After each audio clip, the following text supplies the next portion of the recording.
11 a.m. Eastern Time. I am honored and privileged to have all the guests that we've had over the years.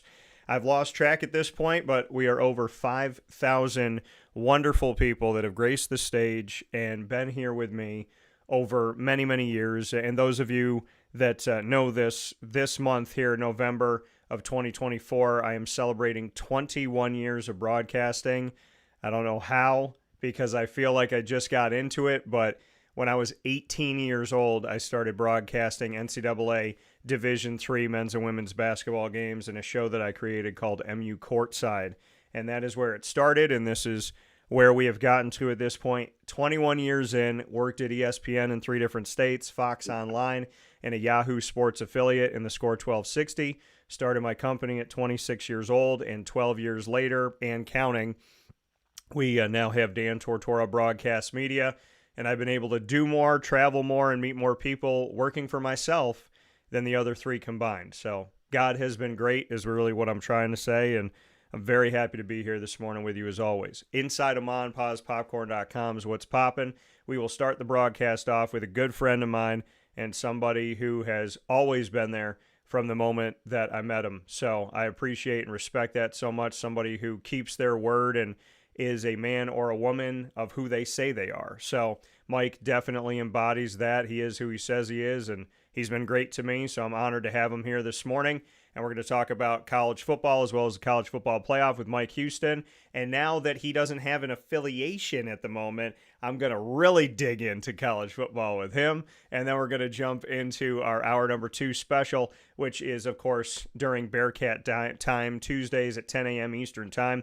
We will have Tsvet Ilieva from the Binghamton University Volleyball team. They just won the America East in the regular season, and they'll be hosting the America East Championship on campus at Binghamton University, an hour away here from Syracuse. And then we'll round out the show like we do every Tuesday with the Ingredients to Success, proudly presented by Avicolli's. Today's topic is when adversity strikes. So with that being said, it is my honor and my privilege to be picture in picture with this gentleman here once again, Mr. Mike Houston. Mike, how are we doing today? Doing good. Doing good.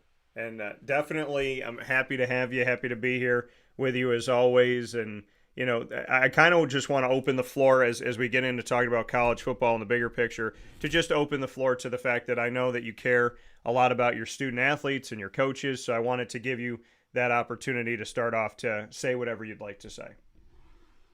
Oh, well, just I've been blessed with, everything I've been through. It's this is year 30 for me in coaching, and my 14th as a head football coach at the college level. So we've had a good run, and what happened. The decision that was made, and although I thought the timing was very poor, and we had a quality team that was just starting to come together, and since my departure, they've continued playing well, and just excited for them. And I'll care about those kids. A lot of them have been with me for 5 years, a couple of them 6 years. Yeah. The coaches, many of those guys have been with me for a long, long time, and they're good ball coaches, good men. The kids there are high character kids. They've done a great job representing the university, and I'm excited to see how they finish up the season. But for a bunch of those kids now, this is 3 bowl games in 4 years. So I'm proud of where the program is today at East Carolina versus where it was when I got there in 2019. Yeah, and to me, I mean, covering East Carolina at least since I think 2014, if not 2013, I think definitely 2014. The work that you did there and everything that you've done over the years, I mean, it was not an easy program to come in and work on, and it was going to take a lot of time. And I just want to let you know, and I know I've let you know this off the air, but your efforts there, I think, should never go unnoticed. And I think that that's going to trickle through the years. And I think, whoever ends up there is going to have the opportunity to expand I mean, really, honestly, I think your stamp is on it. So I think the success that they have this season, I think that the success that they have moving forward, you're a piece of that, and you deserve that credit. And like you said, you care about the kids, and you've been doing this for a long time, and you've been the head coach at the collegiate level for 14 years, and you spent a lot of that at East Carolina. So I just want to thank you for the work that you've done in general, and of course the work that you've done since I've known you over at ECU, because I truly believe that where they are right now comes from a lot of what you put into the program foundationally, not just with the talent that you brought in, but faith and family, and actually living by that stuff and caring about the kids, and just going deeper than how many touchdowns and how many interceptions and how many field goals they have. So I just want to say thank you for that, because I think I know East Carolina is better off because of you. I appreciate that. And, all things happen for a reason. I'm a firm believer in that. And, we've been blessed to be here, and my family, we're pretty entrenched here in the community. We have great friends and supporters, and my two boys have thrived here, and this has been a good experience for us. And so now we're excited about what's next, and waiting to see what that is. And in the meantime, I'm getting to do a lot of things I haven't gotten to do ever, and certainly not since I've been a head coach. And so this is a little bit of an adjustment, but it's also opened up some opportunities to be a bigger part of two teenage boys' lives, and have more time for my wife. And so those are things I'm thankful for. And how, I know that you and I spoke off the air yesterday, but just how that's been for you to be able to go to parent-teacher meetings and go to your son's games and see how everything's going on with that. Your wife, because a lot of coaches say I remember one coach, he says it every year. He says, we have a clock on the wall, and when the season starts, that clock essentially says, like, this is a single parent household. Like my wife is taking care of these kids, and that's real. Yeah. So just what that's been like for you, and the fact that, your wife has this system of, like, during the season, yes, I have my husband, but I don't really have him here time-wise and physically here because of everything that you're doing. How his teacher's like, Mike. So how has it been?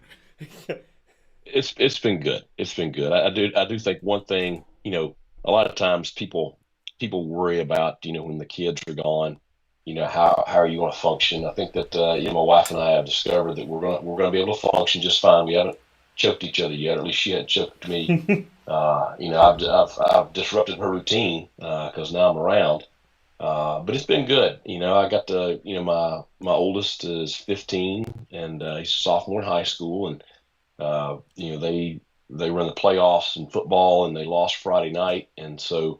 But I was able to see the last, 3 or 4 games, and then, he's on the varsity basketball team. So they started basketball yesterday. So I went to the parent meeting last night, and the 12-year-olds on the middle school basketball team. So got to watch his first game yesterday, and they won. So, I'm getting to do a lot of things that in the past I would hear about it, or I'd talk to them, at night before they're getting ready to go to bed about, how'd the game go or whatever. So It's good that I'm be able to, be a part of their lives. And, the one thing that you don't get to do a whole lot with the job I had, well, you don't get to coach your own kids. And so I'm looking forward to, being able to help them, because they both are pretty, pretty enthusiastic about sports.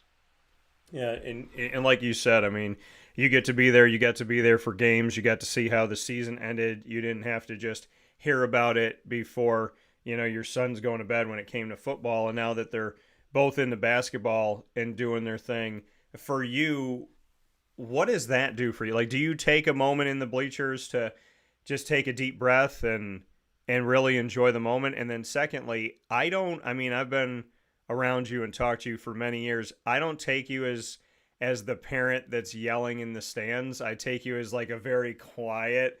So I want to know, have you taken a deep breath to enjoy the moment, one? And two, am I right or am I wrong that you're the quiet parent?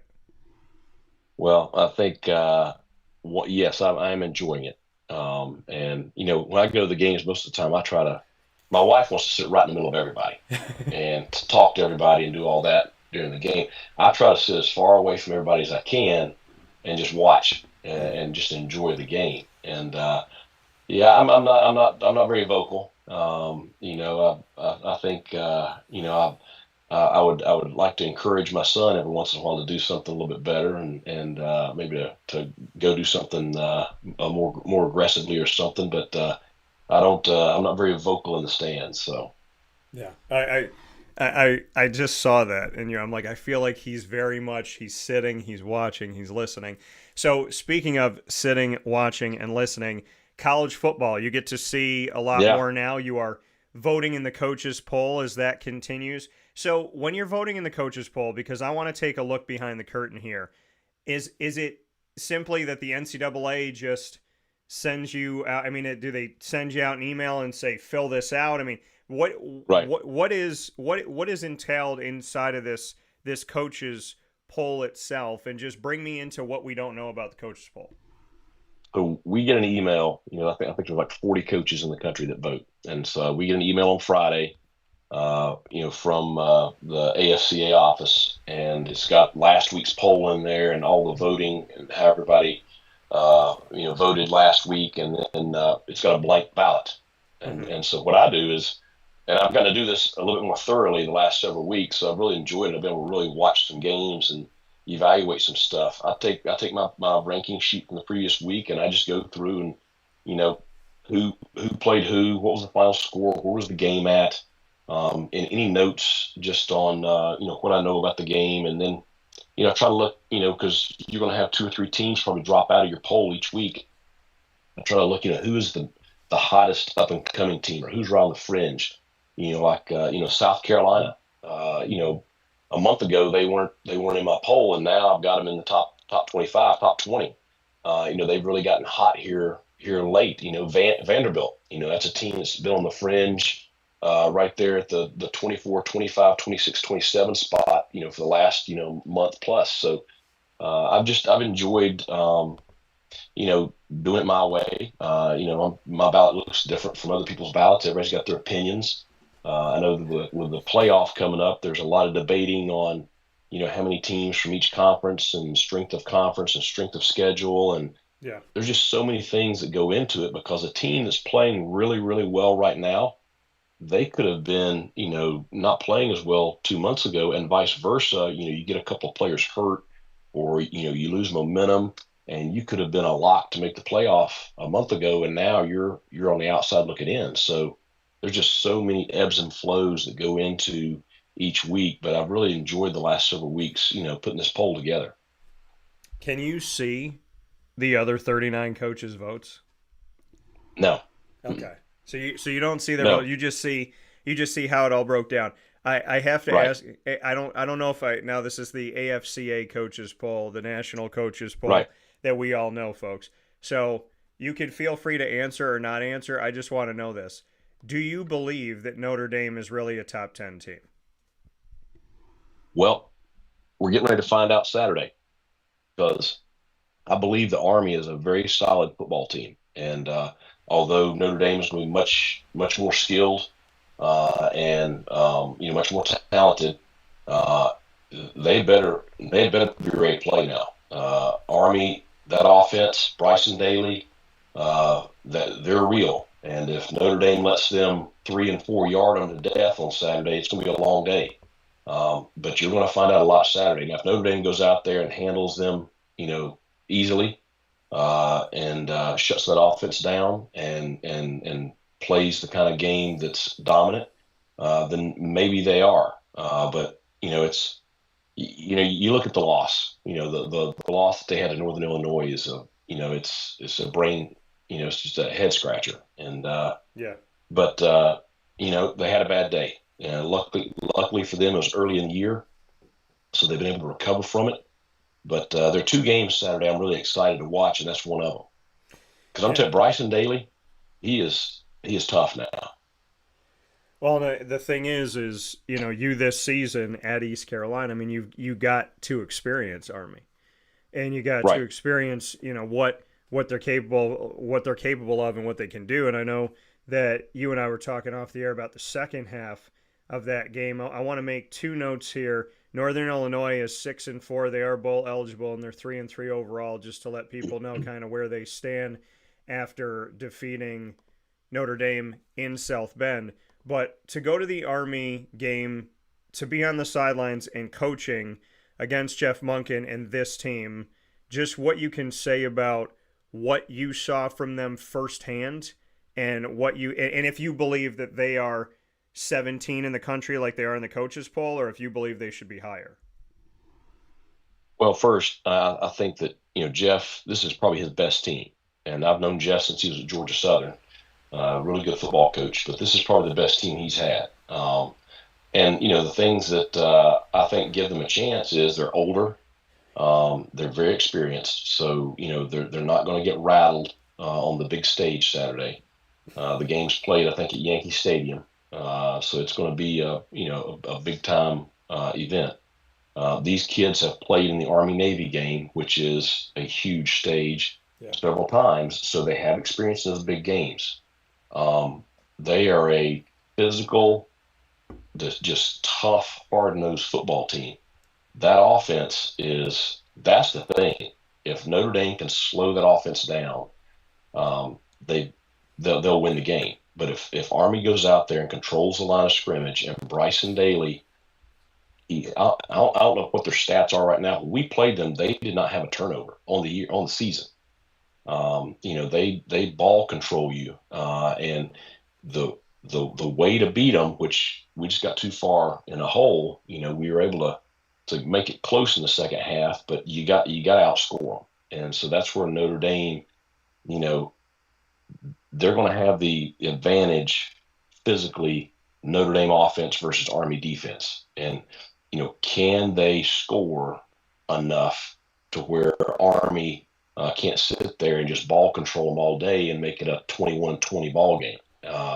But Army top to bottom they're very solid in special teams. They are very, very good offensively. Defensively is where they have the question marks just because of ability. But I am very interested to see if Notre Dame can handle them up front. Army offense versus Notre Dame defense. Yeah, and that's going to be a big showing here, a big opportunity. Navy had this opportunity earlier on this season, and now Army has it. Bryson Daly, we look at what he has here this season, 644 passing yards, but we know that he is more on the ground. He has 7 touchdowns to 1 interception.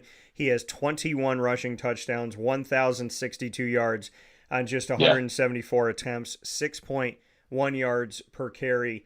Bryson Daly, for you, as he continues to rise up the ranks in Army history for their football program, do you see him as a Heisman candidate? I think he has to be on the fringe right now. I would think he needs a win Saturday against Notre Dame.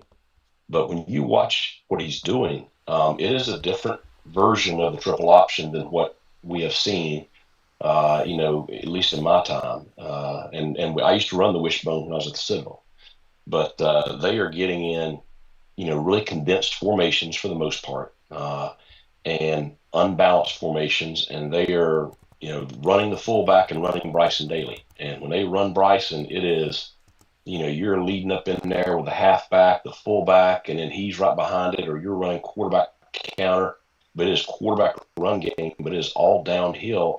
And Bryson's 225 pounds and big quads. He's built like a fullback, and but he just has such great moxie and composure. And I was very impressed watching him, preparing for him early in the year when we were playing him, and then going against him on game day just was very, very impressed. He does not go down easily, breaks tackles. He's a quarterback, but he runs like a fullback. He's not going to run out of bounds. If it comes to the sideline and the defender, he's going to lower his shoulder and run the defender over. He always falls forward, which that's a great trait of really good ball carriers. And so I was very impressed, and I'm excited to watch that matchup Saturday because if they are able to, again, if they're able to 3 and 4 and 5 yard Notre Dame to death, Yeah. because they have very few negative plays, then they will sit there and they're going to keep the ball for 10, 12 plays, 8, 9 minutes off the clock. And Notre Dame's going to look up and they're going to get, 3 or 4 possessions and a half. And, that kind of ball game, if Army can score at the end of those drives, you'll look up and it'll be a tight ball game in the fourth quarter where they've got a shot. And, a team like Army, that's who people don't want to see in the college football playoff, because any given Saturday they're gonna knock off anybody if they're able to control the ball. Well, yeah, and you bring up a great point because they're so unique, and it comes down to matchups, right? Because now that we have 12 in the college football playoff, we now have an expanded field. And do people really want to see Boise State and their running back? Do they want to see Army Right. and how they try to control the game and condense your opportunities? So I want to go to another team, and I'm going to bring up the big board here because we're going to see later today what the rankings look like. But these were the most recent rankings, and we know that some of this is going to change. But I have to ask you this question, Mike. We see that Ohio State, Oregon, keep in mind in the Big Ten now, Penn State, Indiana, 4 of the top 5 are from the Big Ten. Is that Right. reasonable? Is that fair? Is that, I mean, I look at Indiana's schedule and I know they have to play Ohio State, so maybe some of this will figure itself out. But Penn State and Ohio State play each other, and it's like whoever loses gets a pass and whoever wins gets to move up, but the other one kind of moves up with them. There's this weird Big Ten thing that whoever beats each other in the Big Ten, they kind of lock arms and rise up in the polls together. Ohio State loses to Oregon and they're considered better than Texas.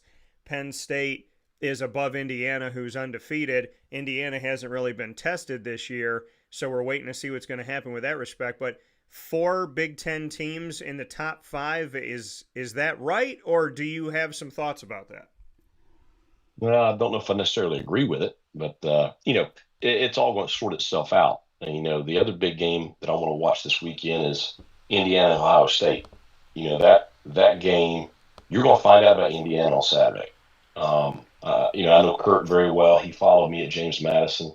We've went against each other. He and I have talked, a good bit over the years, and I am very, very impressed with the job he's done at Indiana this quickly. And he felt like they had a chance to be pretty good. They lost so many close games last year before Kurt was there. He was able to come in and keep the quality players they had. He brought several players with him from James Madison. He has a very good roster, and they believe. And belief and confidence is huge. Now, when they get on the field of Ohio State, it's only going to take you so far. They've got to go out and play, a nearly flawless game to win that game. But they knock off Ohio State, then you have to consider them as being legitimate and a top 5 team. But one of the two is going to get knocked out this week. You're not going to have 2 of them in the top 5 this time next week. Penn State, they've got the loss to Ohio State, but I don't see them losing again in the regular season. So they're probably going to stay right there. But in my opinion, the SEC is the stronger conference, and there'll be a lot of people who disagree with that because everybody looks from different perspectives. But I think you look at the SEC, the top 6 or so teams, they're just beating up on each other. And it depends week to week. Georgia, you saw Georgia and Tennessee last week. Well, just a few weeks ago, it was Georgia and Ole Miss, and so who is the strongest team in that league? I don't know just yet, but I do think that league, top to bottom, is the better league. Well, and I would tend to agree with you. Longtime head coach here with us, Mike Houston, on Wake Up Call with Dan Tortora this morning. Ohio State's claim to fame this season is 1 win against a ranked team. They've only played 2 ranked teams. They're both in the conference, which is typical of the Big Ten. They don't really test themselves out of conference, and when they do, we see what happens with Michigan, losing to Texas. So when you look at Ohio State, you say, okay, they beat Penn State in conference who's ranked, who's always ranked, and always ranked high, whether or not they've earned that ranking, and they lost to Oregon. When you look at Penn State's record, Penn State has wins over unranked, unranked, unranked, ranked Illinois at the time, unranked, unranked, unranked, lost to ranked Ohio State, unranked, unranked. So if Ohio State is considered the second best team in the country with only one win against the top 25, and that win over the top 25 was against Penn State, whose only quality win is over Illinois, then what are we saying? Are we saying that the Big Ten is just given an unfair advantage, that most of their teams are not ranked, but most of their teams in the minds of the college football playoff, even though they're not ranked in the top 25, are better than every other conference? I mean, I feel like that's essentially what they're saying, is to beat a bunch of unranks in the Big Ten is to beat good teams, which I don't necessarily agree with, but I'd love to get your thoughts, because it seems like that, Penn State and Ohio, like if Ohio State, Michigan, or Penn State goes undefeated or has one loss, they're locked in to the college football playoff. We've seen that with Ohio State and Michigan over many years, but I'm just trying to understand why, Mike, because you were in the American, and the American had a bunch of unranked teams, and if you beat those unranked teams, nothing good happened for you. But when the Big Ten beats a bunch of teams that in conference and out of conference are not ranked, they get promoted for it, not just into the top 25, but into the top 5. Well, I think that's where you really got to look at the strength of schedule that you're playing, and that's why I don't necessarily agree with 4 of the top 5 being from the Big Ten, because you look at their strength of schedule and it doesn't compare to those top teams in the SEC. Yeah. And I mean, I saw Indiana's the other day. I mean, Indiana's is like 110th or something. I mean, it's way up there. And again, we'll find out Saturday, just how good a football team they are. But to your point, when you have one win over a ranked team, I mean, South Carolina has beat 3 ranked teams in the last month. Their strength of schedule is much harder. Now, I'm not saying South Carolina should be in the top 5, but I'm just using that as an example. They're a middle of the SEC team, and they've got more ranked wins than, those 2 that you mentioned right there. They're in the top 5. So I do think strength of schedule has to matter, and but the committee has to be important to them, and I do think they have to be careful, because if they don't value strength of schedule, then you're going to see teams non-conference schedules be against nobody. You're not going to see them challenge each other. The thing you would like to see if you're the committee is see them put a value on strength of schedule. And so now if you're Ohio State or Penn State or whoever, you're really looking closely at who you schedule out of conference, because you want to make sure, if you have a schedule like you just mentioned, where there's only, 1 ranked opponent or 2 ranked opponents, you're looking for a quality out of conference opponent to make sure that your strength of schedule can match up at the end of the year. Well, and I think the Big Ten knows about their unfair advantage, because they don't play 8 conference games, they play 9. So they shrink the amount of non-conference games that they're going to play, and they don't really challenge themselves in those non-conference games. Keep in mind that Ohio State, within the last few years, had 8 home games out of the 12 games that they played. And so, it's kind of like Ohio State and Michigan and Penn State are looking at the committee and going, yeah, I mean, if you're going to let us get away with it, then why are we going to change?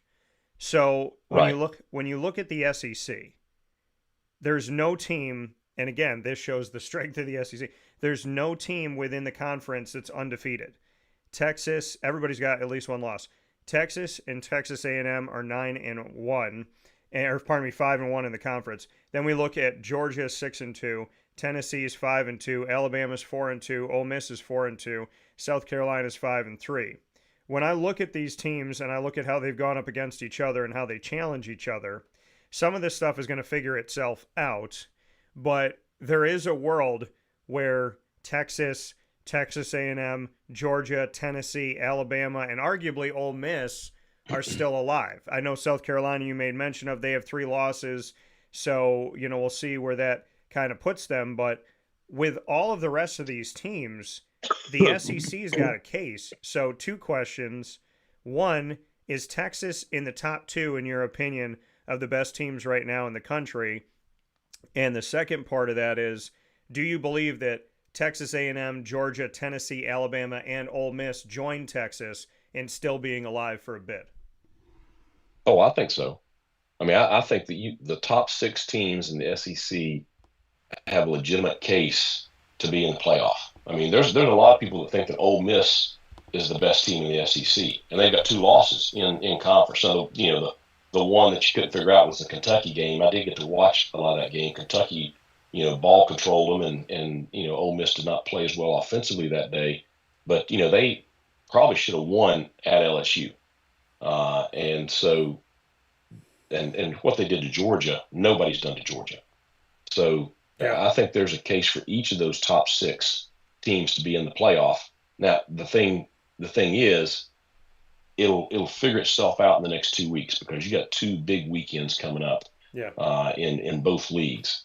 But I don't know how you could say which two teams of those six don't get in the playoff right now because everybody has a case.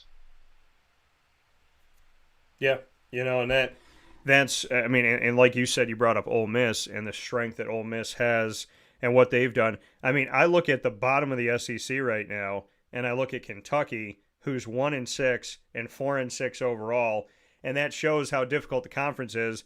That 3 of their 4 wins came in non-conference play, but Kentucky played Georgia to a baseball game, 13-12. Keep in mind. So when we see that element of it, I mean, you look at what Vanderbilt, you mentioned Vanderbilt earlier, they never won at Auburn. No doubt. They beat Auburn. They beat Alabama this year. I mean, Alabama is still going to have an opportunity. There's certain protected programs, so Alabama's always going to be looked at, but Ole Miss and Tennessee and I mean, Georgia, Texas A&M, we're in a place right now where these big games that are coming up are going to help us, like you said, figure some things out. But when we look at the SEC schedule simply for this weekend, this is what we have for the SEC. Ole Miss will play at Florida. Keep in mind that LSU just lost at Florida.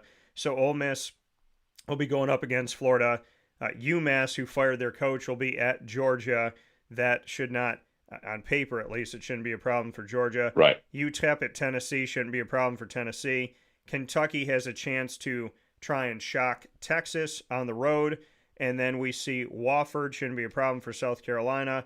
And then we have Louisiana, let's see here, I think it's Louisiana Tech, who is going up against the likes of, I want to make sure I got this right here, Louisiana, because this thing just uploaded. Louisiana Tech will be at Arkansas, and then Missouri will be at Mississippi State. Alabama will be at Oklahoma. Oklahoma hasn't had a good season, so we'll see how that shakes out. Texas A&M will be at Auburn. So really what we're looking at here is, will Auburn, Oklahoma, or Florida essentially spoil the seasons of the Alabamas, the Texas A&Ms, and the Ole Miss, as well as what can happen with Texas and Kentucky? So those 4 games are really going to help us figure things out. If Texas A&M is to lose, I think they're still alive. If Alabama has 3 losses and that happens against Oklahoma, they're going to be in trouble. If we see Ole Miss encounter another loss, they're going to be in trouble. And Georgia obviously can't afford to lose to UMass. But I think this is where we kind of see teams develop. But if they all win, I mean, essentially, if all of these teams win, then they were saying Ole Miss, Texas, Alabama, Texas A&M, Tennessee are all still going to be alive with another week to play. Right. And the only one I see that has the chance of losing is Ole Miss, just because Florida is playing better and it's at Florida. I mean, back to Texas, we were talking about them just a second ago. I mean, you look at, that game last week against Arkansas. I mean, Arkansas has them on the ropes. I mean, it's a tight game. I mean, they 20-10 was the win. Okay, Arkansas beat Tennessee, and that's why I'm saying, an Ohio State or an Indiana or a Penn State. I mean, you let Penn State go to Arkansas, and let's see if they can come out of there with a win. I don't know if they can, but at least Tech saw last week, and that's the thing that each week is can you win on the road in hostile environments? And I don't think Oklahoma can beat Alabama because Oklahoma's got so many issues at quarterback right now, and a little bit the same thing. When it comes to talking about Auburn, I don't see them able to win this weekend. So the one that I think's going to be interesting is Ole Miss at Florida. Yeah, and Florida, I mean, interesting kind of where they're at. And Mike, I mean, you know this, and I think coaches know this around the country just from paying attention to it. If you're a coach, and right now you're in an opportunity of a new chapter, when you're a coach and the SEC calls, you got about a 3-year window. And the window that you have in the SEC is not just if you win games, it's you got to beat Alabama.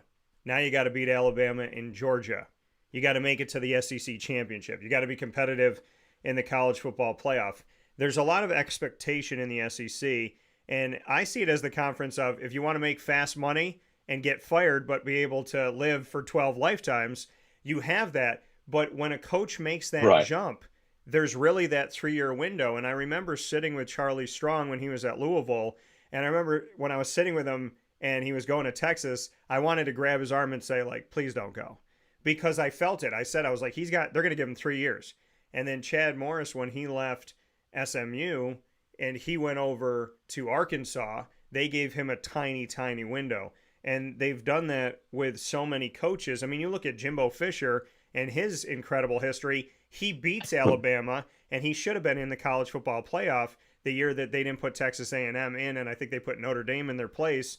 And so, and then what, a year or two after that, they let go of Jimbo Fisher, even though his buyout was astronomical. So I'd love to hear from a coach. Do you look at that? Like if the SEC were to call you, if you got a phone call from Arkansas and they said, Mike, we want you to be our coach, is your brain kind of like, okay, I got 3 years to like do 20 years worth of a program or else I'm going to get bought out? Because it really does seem like you're going to make money and you're going to have it for the rest of your life, but you're also going to have a really, really tiny space to work in. And it seems like the patience in the SEC is very, very low. Well, I think the patience most places is very low, but you're right. It's probably to the extreme in the SEC. But I think any of us in this profession, if they had the opportunity to coach in the top conference in our industry, in college sports, you would not hesitate to go to the SEC. Now, you would ideally want to go to one of the halves. It's tough at the have-nots. Now, Vanderbilt, that's what Coach Lee is the job he's done at Vanderbilt. What's so impressive is because they have traditionally been one of the have-nots. And I know they're only 6-3, 6-4.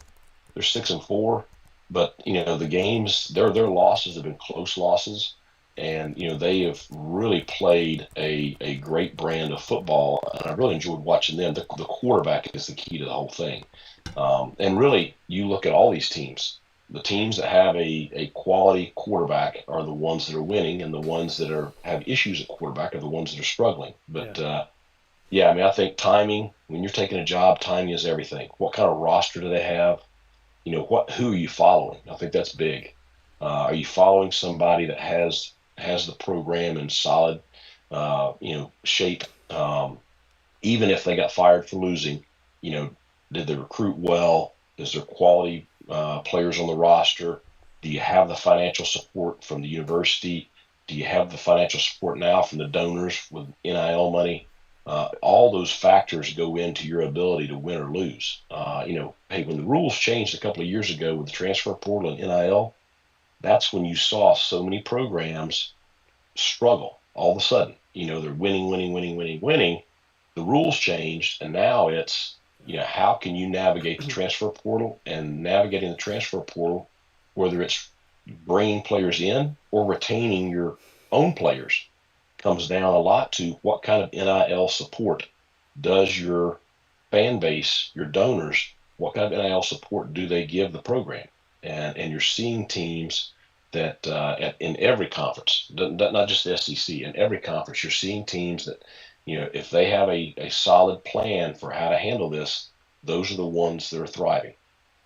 Well, here with Mike Houston, a longtime collegiate coach here on Wake Up Call with Dan Tortora, looking at what you just said, I mean, are coaches in even more of a danger zone now? Because, I mean, your roster is carrying 80 plus under scholarship.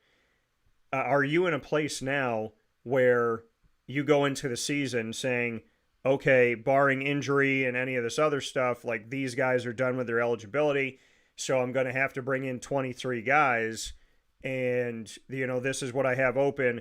I got my 85, and I'm going to have to bring in 23, and then this is expanding and whatnot. Do you feel like you're in a place as a coach now where you are re-recruiting almost 100 guys plus recruiting 20 new guys every year? I mean, is that what it truly feels like now?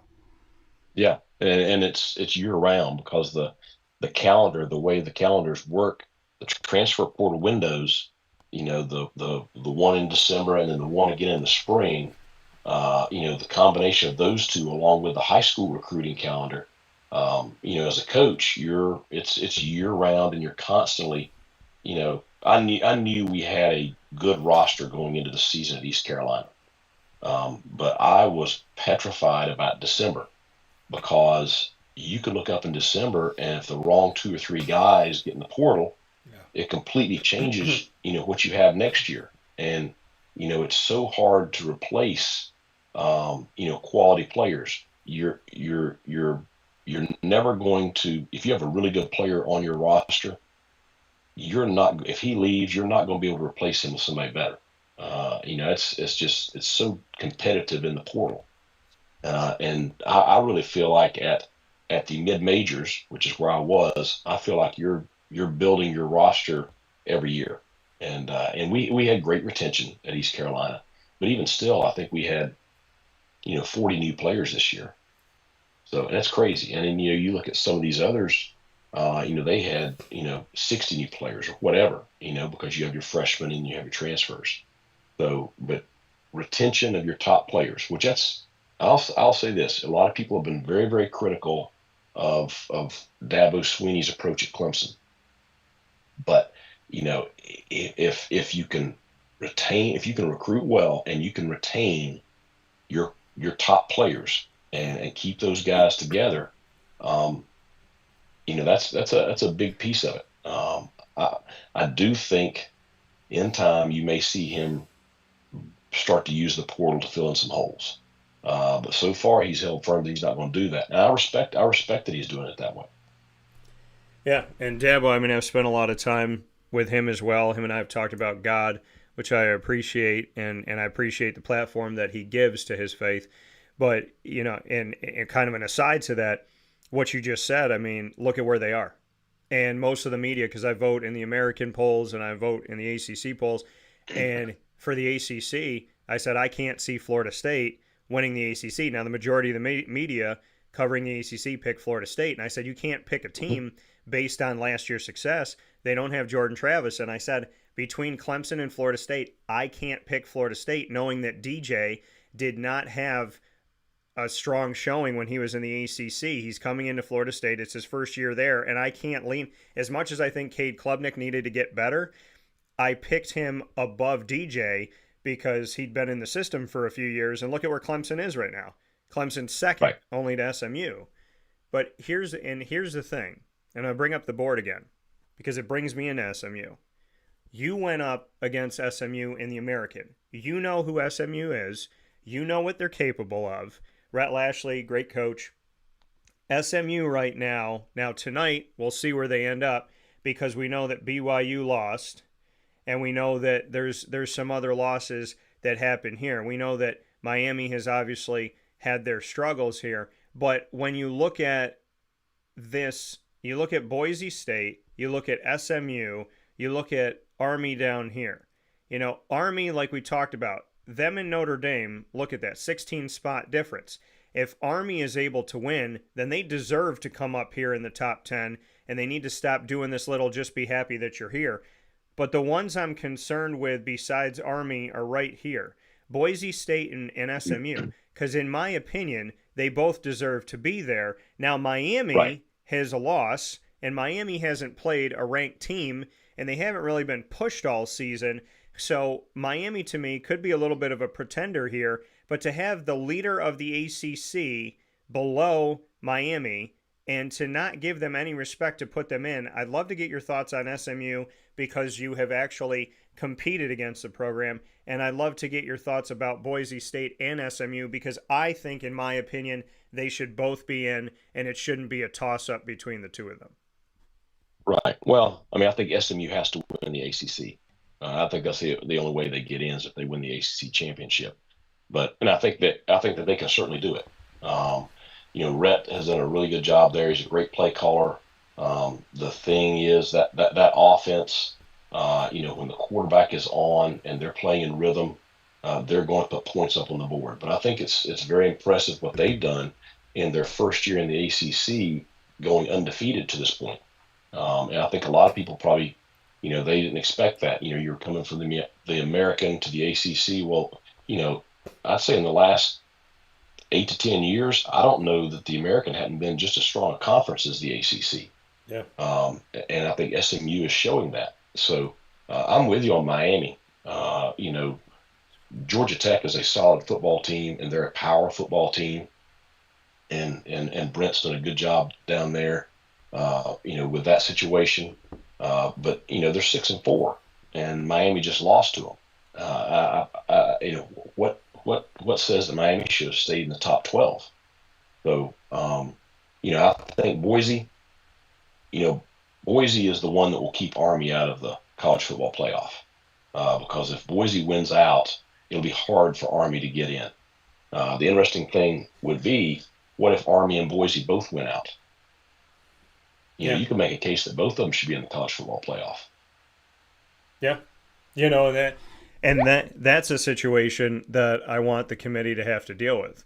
Do they take 4 or 5 Big Ten, or do they take Boise State and Army and actually create a true college football playoff? Because what it kind of feels like now with the 5+7 rule, and I want to get your thoughts on this really quick, Mike, but the 5+7 rule is putting us in a situation where you take the 5 highest ranked conference champions of the 9 conferences that are competing right now because the Pac-12 is not.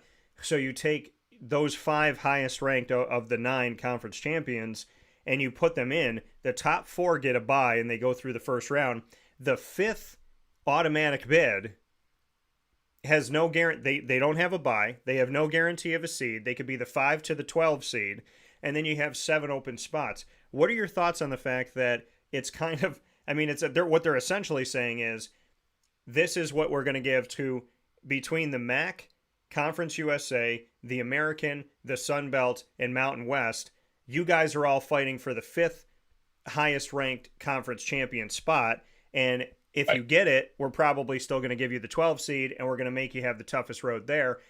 Is there any fairness to that, number one? And then the second part of it, just there's 7 at-large spots, but if they give them all to the Big Ten and the SEC, is this not just essentially an SEC Big Ten championship? Yeah. I think everything you said is dead on. It is what it is. Is it fair? No, it's not fair. But I think that in the next several years, you're going to see more and more of a separation between the SEC and the Big Ten and everybody else. And everybody knows it. That's why Clemson, Florida State, whomever else, North Carolina, whomever else are trying to get out of the ACC because they see the Big Ten and the SEC pulling away. It's why all the teams left the Pac-10. And so, you can not like it, but it is reality. And, if you're truly going to say this is a college football playoff for all of FBS, then I do think you've got to expand the playoff to the point of, if you're a conference champion, you're in the playoff. Yeah. Because again, if Boise State and Army both go undefeated and win their respective conference championships, how can you say that one should get in and one should not? That's That's FCS, who's been doing a playoff for forever. If you win a conference championship, you're in the playoff. Yeah. It's going to happen. So, but I also don't. On the flip side, I also would say that I do think probably the other seven bids are going to go to the SEC and the Big Ten. Yeah. I mean, Well, they're the two strongest conferences, top to bottom. And just like we talked about with the SEC, I mean, you have six teams that legitimately have a case to be in the college football playoff. I mean, that depth is just tremendous, and that's not counting South Carolina and Vanderbilt, who I think are very good football teams. yeah. And the thing between the SEC and the Big Ten in college football playoff history is that 9 times out of 10, the SEC backs up if they get those spots where we don't see that from the Big Ten. Final note and most important note, Mike, before I let you go, because I'm going to have you back because somehow this first hour ran by and I feel like I just started talking with you. Your faith is something that I respect and I appreciate. It's something that comes through. You don't even have to really talk about it or say the words, but I can see it in every time that we spoke and how you treat the players. And anytime that we had a few minutes to talk when you were at East Carolina and we were doing our Pirates on Call segment, when we would, I would get maybe a few questions in, and your answers would be so long in some of the ways, but to the character of the kids, to caring about the kids, to the culture, to the environment. When you and I spoke, I always wish we had more time, and I'm happy we do now because you would talk so much about the people and we wouldn't it wasn't X's and O's. It was more about who they are and the character and how you feel about them. So I'd love to just speak to your faith and speak to the things that matter to you most because that's what matters to me the most. And when I see that in other people, I just really want to say first, thank you that you don't hide it. And second, just whatever you would like to share about it. Well, I think that that's what's getting me through right now.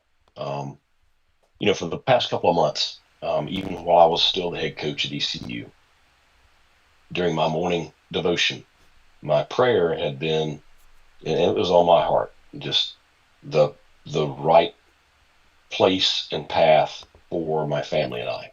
Um, I am a football coach. That's what I do for a living, but that's not what defines me. I'm a father, I'm a husband, and I'm a Christian. And Proverbs 3, 5, and 6, says, trust in the Lord your God with all your heart and don't lean on your own understanding. In all your ways acknowledge Him, and He'll make your path straight. And that verse has really been heavy on me this entire fall. And I've been praying, God, please direct the path for myself and my family. That's been a consistent prayer. And so I may not like the way it was answered. That's a tough pill to swallow. But I do firmly believe that there is a reason that God wants me somewhere else or doing something else besides being at East Carolina. Again, the competitive side of me, the part that loves this team and loves these players, did not want this to happen at the time it happened because I knew what kind of season we were going to have. But the the Christian side of me that was praying that prayer, you have to accept the fact that this is a form of an answered prayer, and Yeah. so that means that God has something different for my family and I, and we're excited about that. I don't know what it is. I don't know if I'll be coaching next year. I don't know what's going to happen, but I do know that a couple of years from now, you're going to look back and you're going to say, what, that may have been painful at the time, but it was the best thing to happen to myself and my family. And we do have confidence that God is in control of our situation here. Oh, and I love that you said that. And going off of that, there's a prayer that I say all the time that was very much in parallel to what you said. I always say, God, guide us toward where you want us, guard us from where you don't. And That's I it. and I say to him on top of that, I say your will over my want. Yep. So because I may want some things sometimes and I might think I know exactly what I should have, but when I say your will over my want, I'm not saying I'm not fighting for something. I'm not saying I don't want something. I'm saying this is what I want and this is what I'm fighting for. Help me to put my energy in the place where I should be putting it. Right. And Right. so very much in parallel. And they always say, Mike, God has three answers to every question. Yes, not right now, or no, because I have something better planned for you. So it's either to teach you, and I put it up. Somebody put it in in such an amazing way yesterday, and I put it on my story. A yes from God blesses you. A no from God protects you. And waiting on God prepares you. So literally, as God has done every day in my life, he is giving me plenty of answers and plenty of reasons to believe and to hear him. And one of those being the fact that you and I are here this morning saying that essentially we've been praying the same prayer and trusting in God over our own. So am I surprised at God? Absolutely not. And I'm so grateful that you have that positivity. I could see it on your face. And I know that you and your family are going to be great, and we're going to be having a great time with it. All I want is that wherever you end up, that in this meantime, we continue to talk as we have, which we will. And then whenever that next thing is, I just want to, this time I think I want to be there, Mike. I think you're going to have to tell me in advance, and whatever it's going to be, I want to be there instead of being on Zoom with you. Yeah, no doubt. Well, I think the thing is, all things, like I said before, all things happen for a reason, and all people come in each other's lives for a reason. There's a reason that you and I have connected over the years, and I told my wife this, doing this poll each week right now is the one thing that kind of keeps me engaged with college football, going through this, and doing this Zoom this morning, and then just sitting here just talking about the upcoming weekend and the playoff. I'm passionate about this sport, and so I really enjoy this, and it helps. But I don't know why we're going through this right now, and it may be that I need to be a bigger part of my two sons' life here for the next little bit, and God's just having me pause a little bit until during this time in their lives. I don't know what it is, but I can promise you, whenever I do figure out whatever's next, I'll let you know. And if it's something you want to be a part of, you're always welcome. Well, I appreciate that. In the meantime, I will take as much time as I can as possible to break down college football with you and keep you very close to the thing you love. Mike, as always, thank you for everything. Thank you for that God in your heart that I could feel this morning and parallel with. So I appreciate that more than anything. Appreciate our friendship. And as always, it's an honor to talk with you. And I never know how to say goodbye, so I'll say see you later, but I look forward to talking with you soon. No doubt. Well, I appreciate you having me on this morning. Really enjoyed it. Be exciting to watch those games this weekend. A lot's going to change, and clarity will come for everybody on this whole thing. So I look forward to talking to you again soon. Sounds good. Take Mike. care. Take care. Have a good day.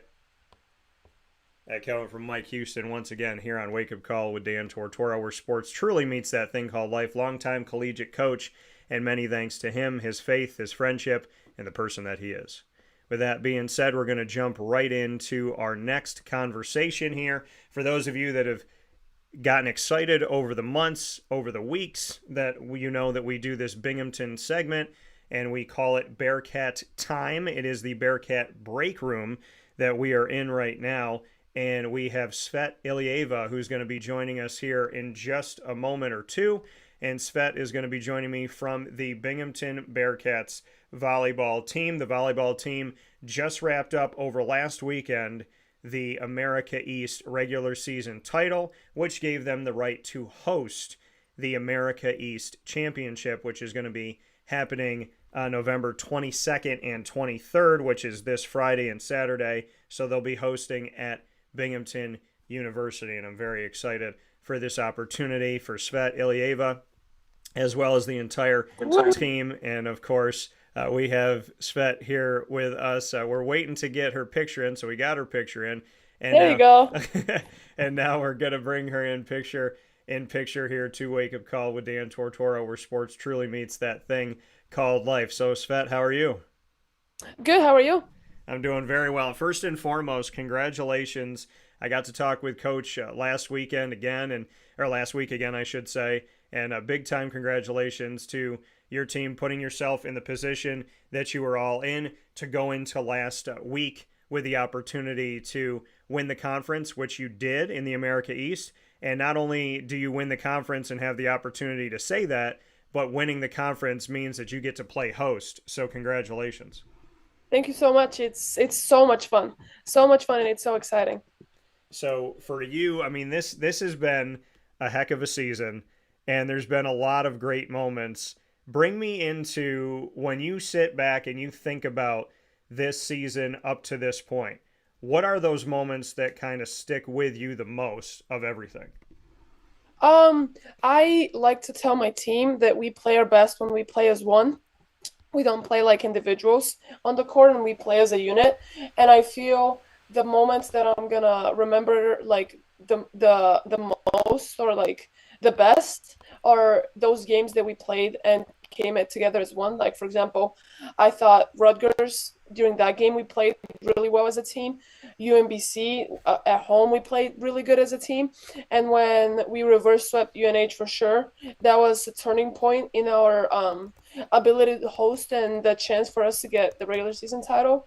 But overall, the host like we've had our ups and downs, but I think at the end the moments that I'm gonna remember the most are the wins, obviously, that we played as one, and the turning point for sure when we won against UNH. Because at this point it was either we host or they host, so whoever wins that game hosted.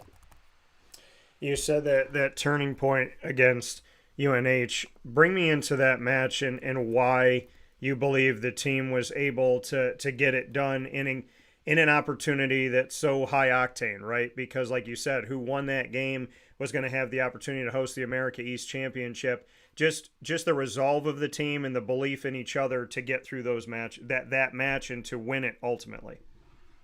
I feel we started a little slow because I think we either believed that it was gonna be easy or we thought that they were just gonna give it to us. But we like to say to each other that the other team wanted, if not as much as us, more than us, because like Coach Out likes to say, we have a target on our backs, and everyone wants to beat Binghamton. Now Binghamton is like it means something if people beat us. And that's why what happened in the first set, I feel we kind of underestimated them and we were waiting for them to make a mistake while they are a team that don't make mistakes, and they are like CJ likes to say, they wait for you to make a mistake. They don't really beat you. They're a team that is very error-free, very good blocking team, and a very good defensive team.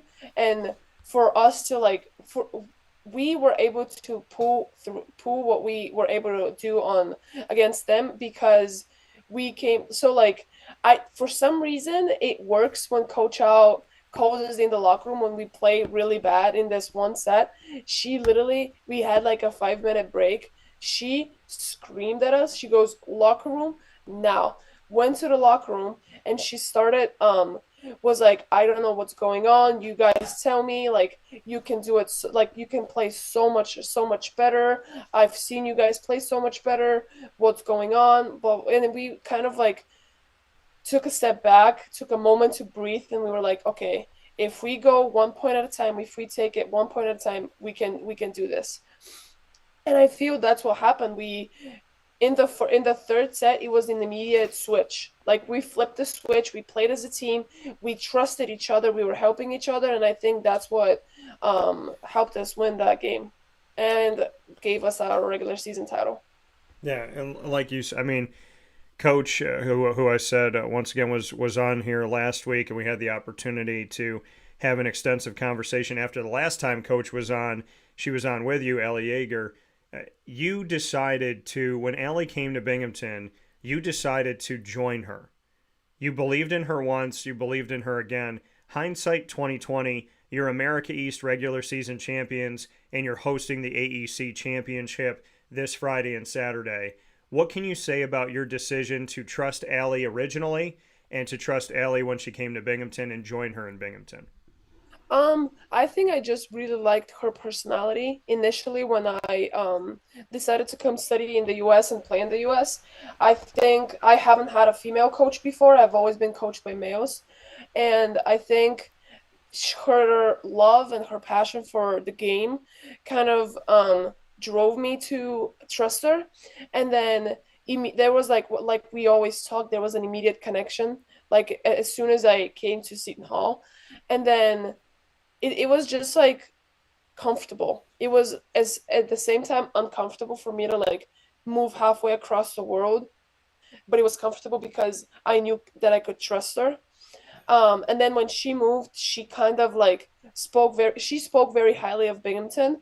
And when I came to visit the teammates, like the girls I met, I just felt like deep inside of me, I felt that they were my family and that I belong here, which is not a very easy thing for an international. We always like struggle with this sense of belonging since it's a different country, it's a different language, it's different people, different culture.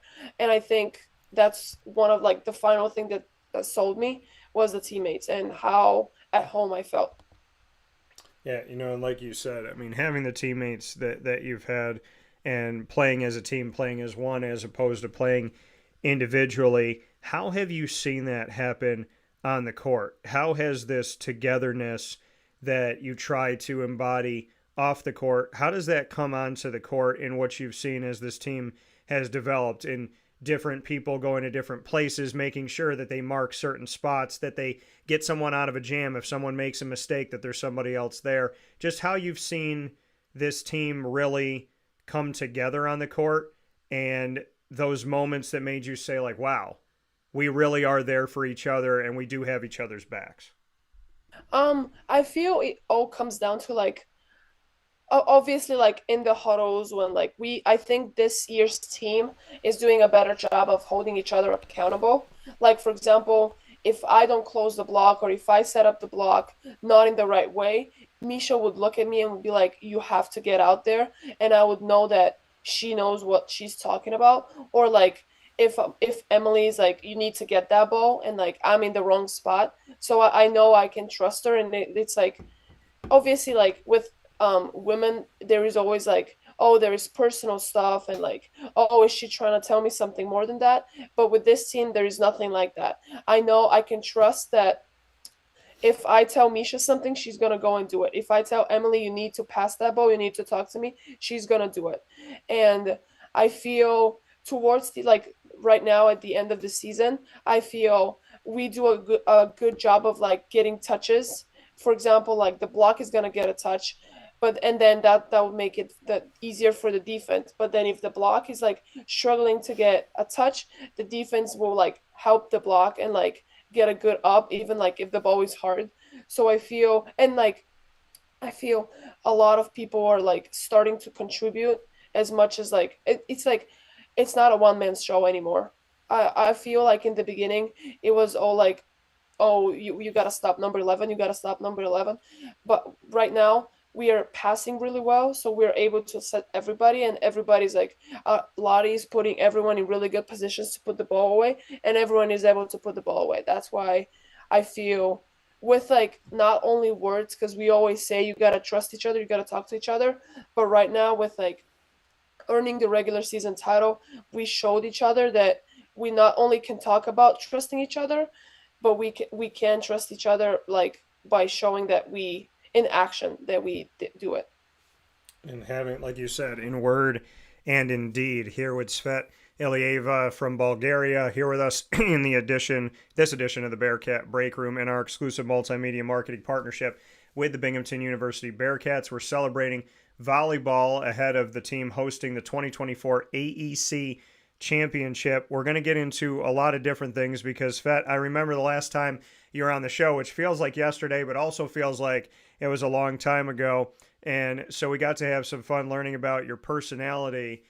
To go into that a little bit here, when they put up a graphic and there's been win after win, and that's the thing with covering Binghamton volleyball, is a match happens, and I'm getting so used to seeing wins. So you need to keep winning as a team. But I'm getting so used to seeing it, and when I see these victories, there's this person that they keep using, and it's you. It's you yelling, it's you hitting the ball, it's you being very passionate. There's been so many angles of you being loud, vibrant, passionate, excited. Just what you could say about your personality and just what you embody as who you are. Because if you look up Binghamton Volleyball right now on social media, it's like the Tsvet show of just seeing your emotions. There's so many emotions that I see in this of these pictures that are shared. So just what you could say to that effect, that to me this incredible season has really been embodied by a lot of the looks on your face, if that makes sense. Man, um, it's like it's a different game, if that makes sense. Like playing with the people that you love and the people that you can trust. It's like it brings out a completely different person. Like I have so much love for this game. I can literally like be in the gym all day. Like put a mattress in there and I'm gonna sleep in the gym.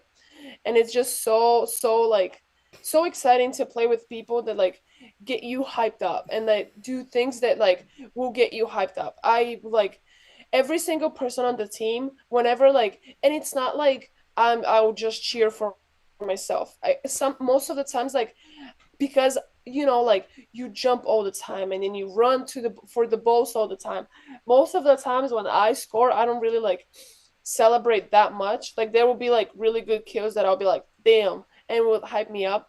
But sometimes like my teammates, because I know like I have so much trust in them and I believe in them so much, then when they actually do the things that I know they can do, it hypes me up. And it's just like it shows, I guess volleyball just like shows who I truly am. I'm an open book and I Yeah. can't really hide my emotions. That's why sometimes when we're struggling, I let the emotions get the best of me and I get a little like I just not that I yell, but I just like keep my teammates accountable in a more assertive way. Um, but yeah, I mean, I'm just I guess walking entertainment for the Binghamton audience. I don't know. Do you feel like the unofficial mascot of the team? Oh, for sure. I it's like it's so funny because every time every time I say something or like I start talking, there will be something the team will laugh about. So I definitely feel like the clown of the team.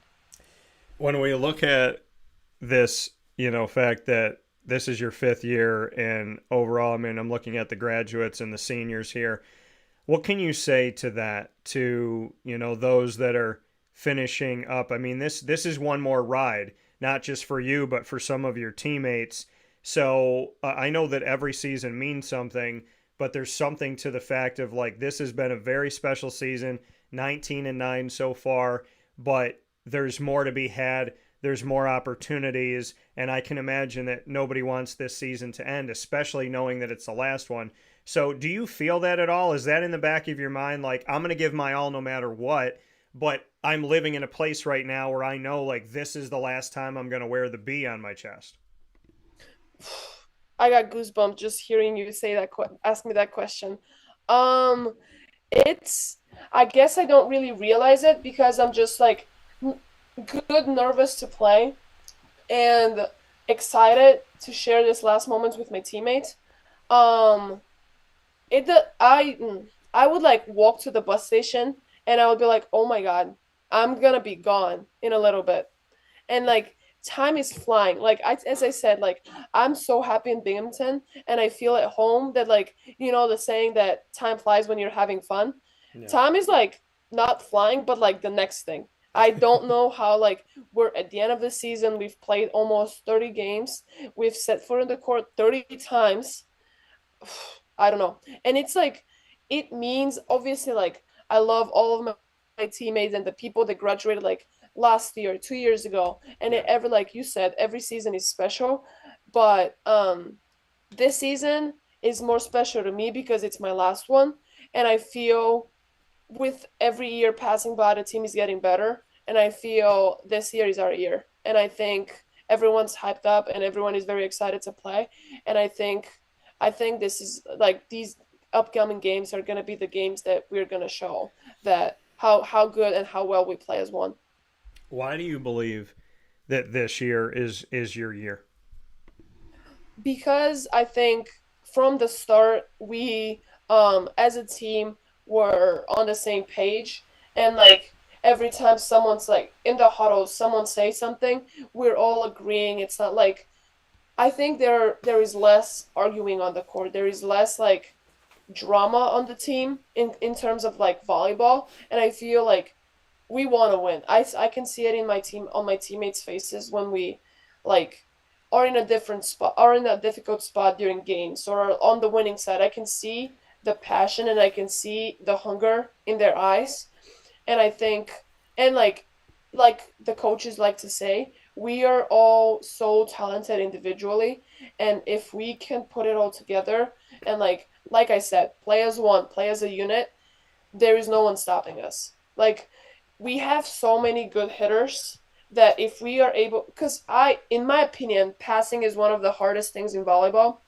So if we are able to pass the ball well and like put Lottie in a good spot to be able to set everyone, we're hardly stoppable because all of our hitters are really good and Lottie's a really good setter. Tsvet Ilieva here with me this morning. Bearcat Break Room on Binghamton Volleyball, winning the regular season in the AEC and hosting the AEC Championship this week. You set a program record with 459 kills at the time in the season. So you took a 2012 previous record of 449 kills and you beat it. You had 20 kills against New Hampshire, and you talked about that game being a turning point for this team. Just what that means to you to have the program record for kills now and to break a record that was set 12 years ago. It was funny because because I know the person that broke the record, that set the record in the first place in 2012. She came to Binghamton and I played against her when I was younger in high school, and I was like almost on the phone every day with her before I committed to Binghamton. And when I called her and said, "Oh, I committed," she goes, "Go break my record." And that's kind of like not the first year because the first year I was not that close to breaking the record and it was not on my mind. Last year and this year it was kind of like the personal goal for me to break the record because I've been an All-American, I've been a player of the year, and I keep saying I would give it all up if that means a championship ring. But in the back of my mind, a personal goal for me was, oh, I want to break the record. Like that's the only thing left that I want to do before I leave. And it happened, and it was against UNH. I was struggling during that game. It was thanks to my teammates that we were able to pull it through. It was not a one-man show. It was like everyone's show. I think we had one, two, three, four people with double-digit kills, and like maybe four people with like double-digit digs. So it was like crazy team win, and I'm so proud of my team. But like, I think the only thing left right now is getting a championship ring. And if that means, like I said, if that means me not scoring any points and not doing anything like individually and like me just passing the ball for my teammates to score, I'm going to do it. I'll do whatever it takes for us to win, even if that means I don't break any more records or I don't get any more points. And I want to give credit to Partaleva, who had that record so back in 2012. And I think that's incredible that you went up against her in high school and that she said, go break my record, which makes it even more of a special thing to do that you did that. But you talk so much, Tsvet, about everybody else. I've asked about what you've done this season, what you've thought this season, the record that you set, and you keep talking about everyone. And if I know anything about championship caliber teams, it's the teams that they just want to win together. It's not about, I'm going to do this for myself, I'm going to take care of myself, and who cares about these people? Oh, if I play more than this person, that's good. If I get more opportunities, that's good. I'm asking you about your thoughts, and you keep going back to, I love what this person does, I appreciate what they do, we want to have this, we want to have good passes so that we can get set up by this person. Just what you could say to that effect, that this is a team and you really genuinely care about everybody, and it's not about you. You keep talking to me about other people, which to me shows me that this team is prepared, because if you want to see each other win and you want to see each other succeed, that's the team that's going to fall on the floor for the other person. I mean, I don't really like to talk about myself because they are like, especially like the Binghamton Volleyball, like social media accounts, and like they're all already doing like a huge like publicity. I don't even know how you say it. Like, there's a lot of publicity on me already, and I feel this is not the whole picture. Like, yes, I score the points, and yes, I get a lot of the sets, but like for me to get the sets, setters needs to set me, and for the setters to set me, our passes needs to be there. So it's not like, yes, I get pretty much most of the spotlight, but it's not just me. That's why I try to like bring all of my teammates with me, because there are games that I would be like playing the best volleyball of my life and we would lose. And if like, yes, like it feels great to be like the first scorer and to have like that many kills and that many points, like, but if it means we lose, why? I don't want that. I hate losing more than everything. And if I play the best and we lose, I don't want it. But if I play okay and we win, I'm good. I can take it. And I love that, and I can respect that very much. Albany, you went up against Albany a couple times this season. You had them at home, won 3-0 back on September 27th. Then you saw them again on the road and won 3-0 again 4 days after my birthday on October 25th. So Albany is your match that you have this Friday, November 22nd at 4 p.m. Eastern Time. It's going to be on ESPN Plus, and it's going to be in Binghamton. So just what you can say about having Albany for a third time this season and what you took away from those first two matches. I think from the first match, we I think we were able to like prepare ourselves before the game really well. That's why the result was like that. The second time, I think we were taken a little bit by surprise, because the first two sets they were up by a little, like they were up in points, so we had to like come back. I think we what I took from those two games, that Albany is very unexpectable, so they can come out strong, they can come out swinging and swinging hard, so we can't underestimate them, and we definitely can't take them for granted. And another thing I saw from from the two games that we played is that they are very emotional team. They have a lot of international players on their team, so they're very like, they get truly excited for each other, which I mean, it hypes me up. It makes me mad, but like them celebrating hypes me up. And I think we need to put, like, what I learned is that we need to put an early stop.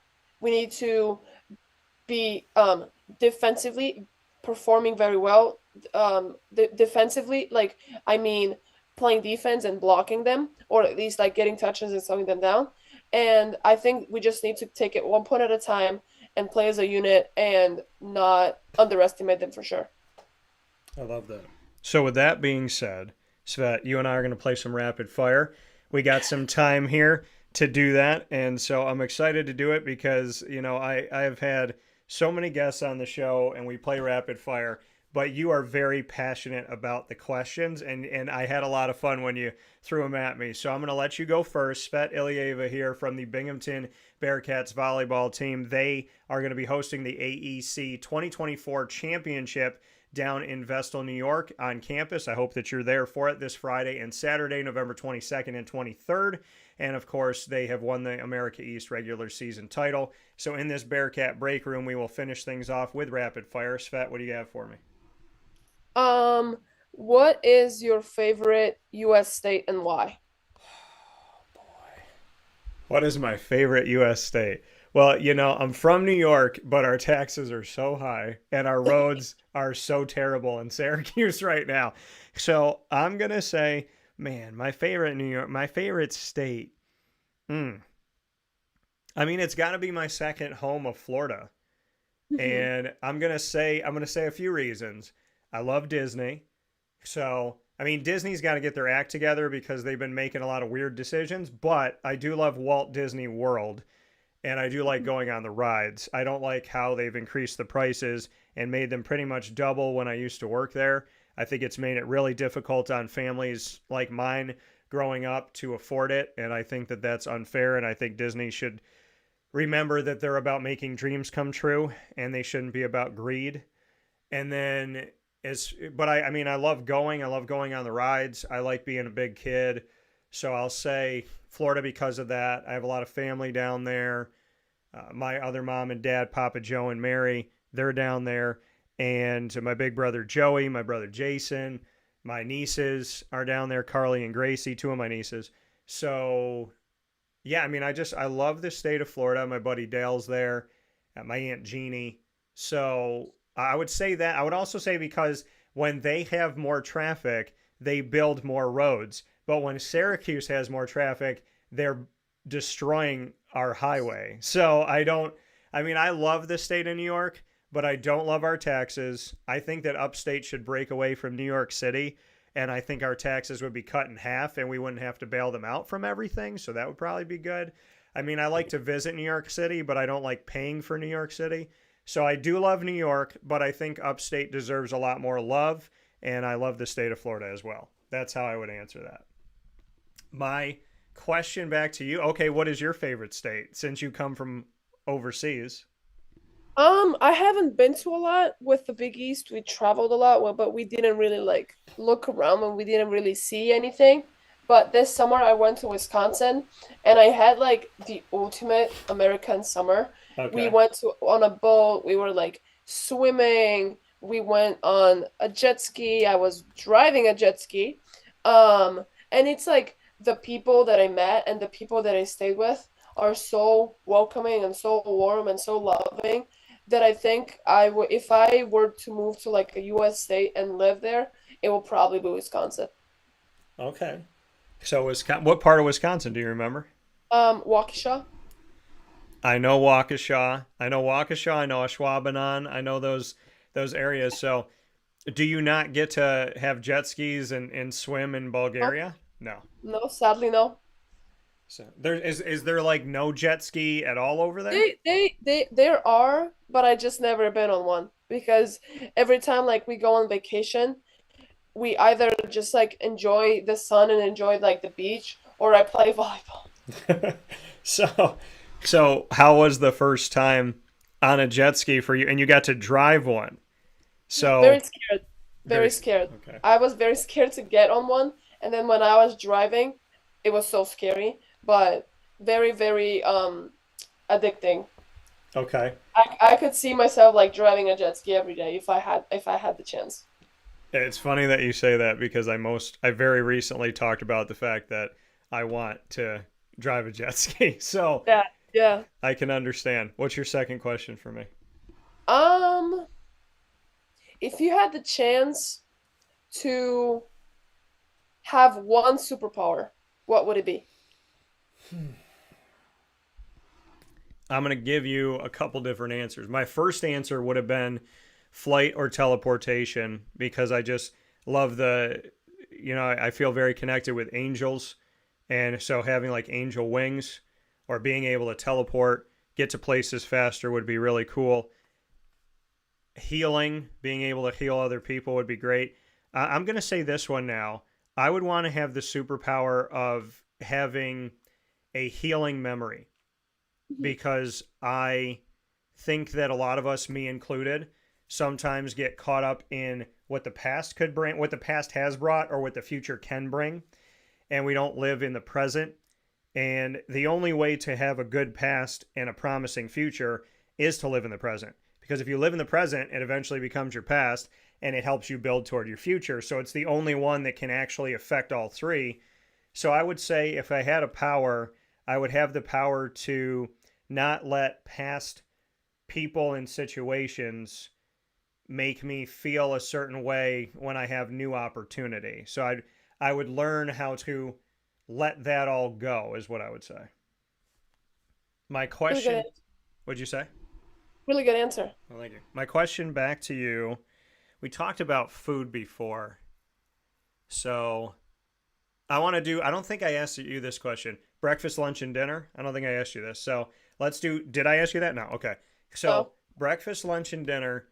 If you had to have the same every day, what breakfast would you have? What lunch would you have? What dinner? There could be anything on the plate, but I want to know this is like Tsvet Ilieva's everyday breakfast, everyday lunch, everyday dinner.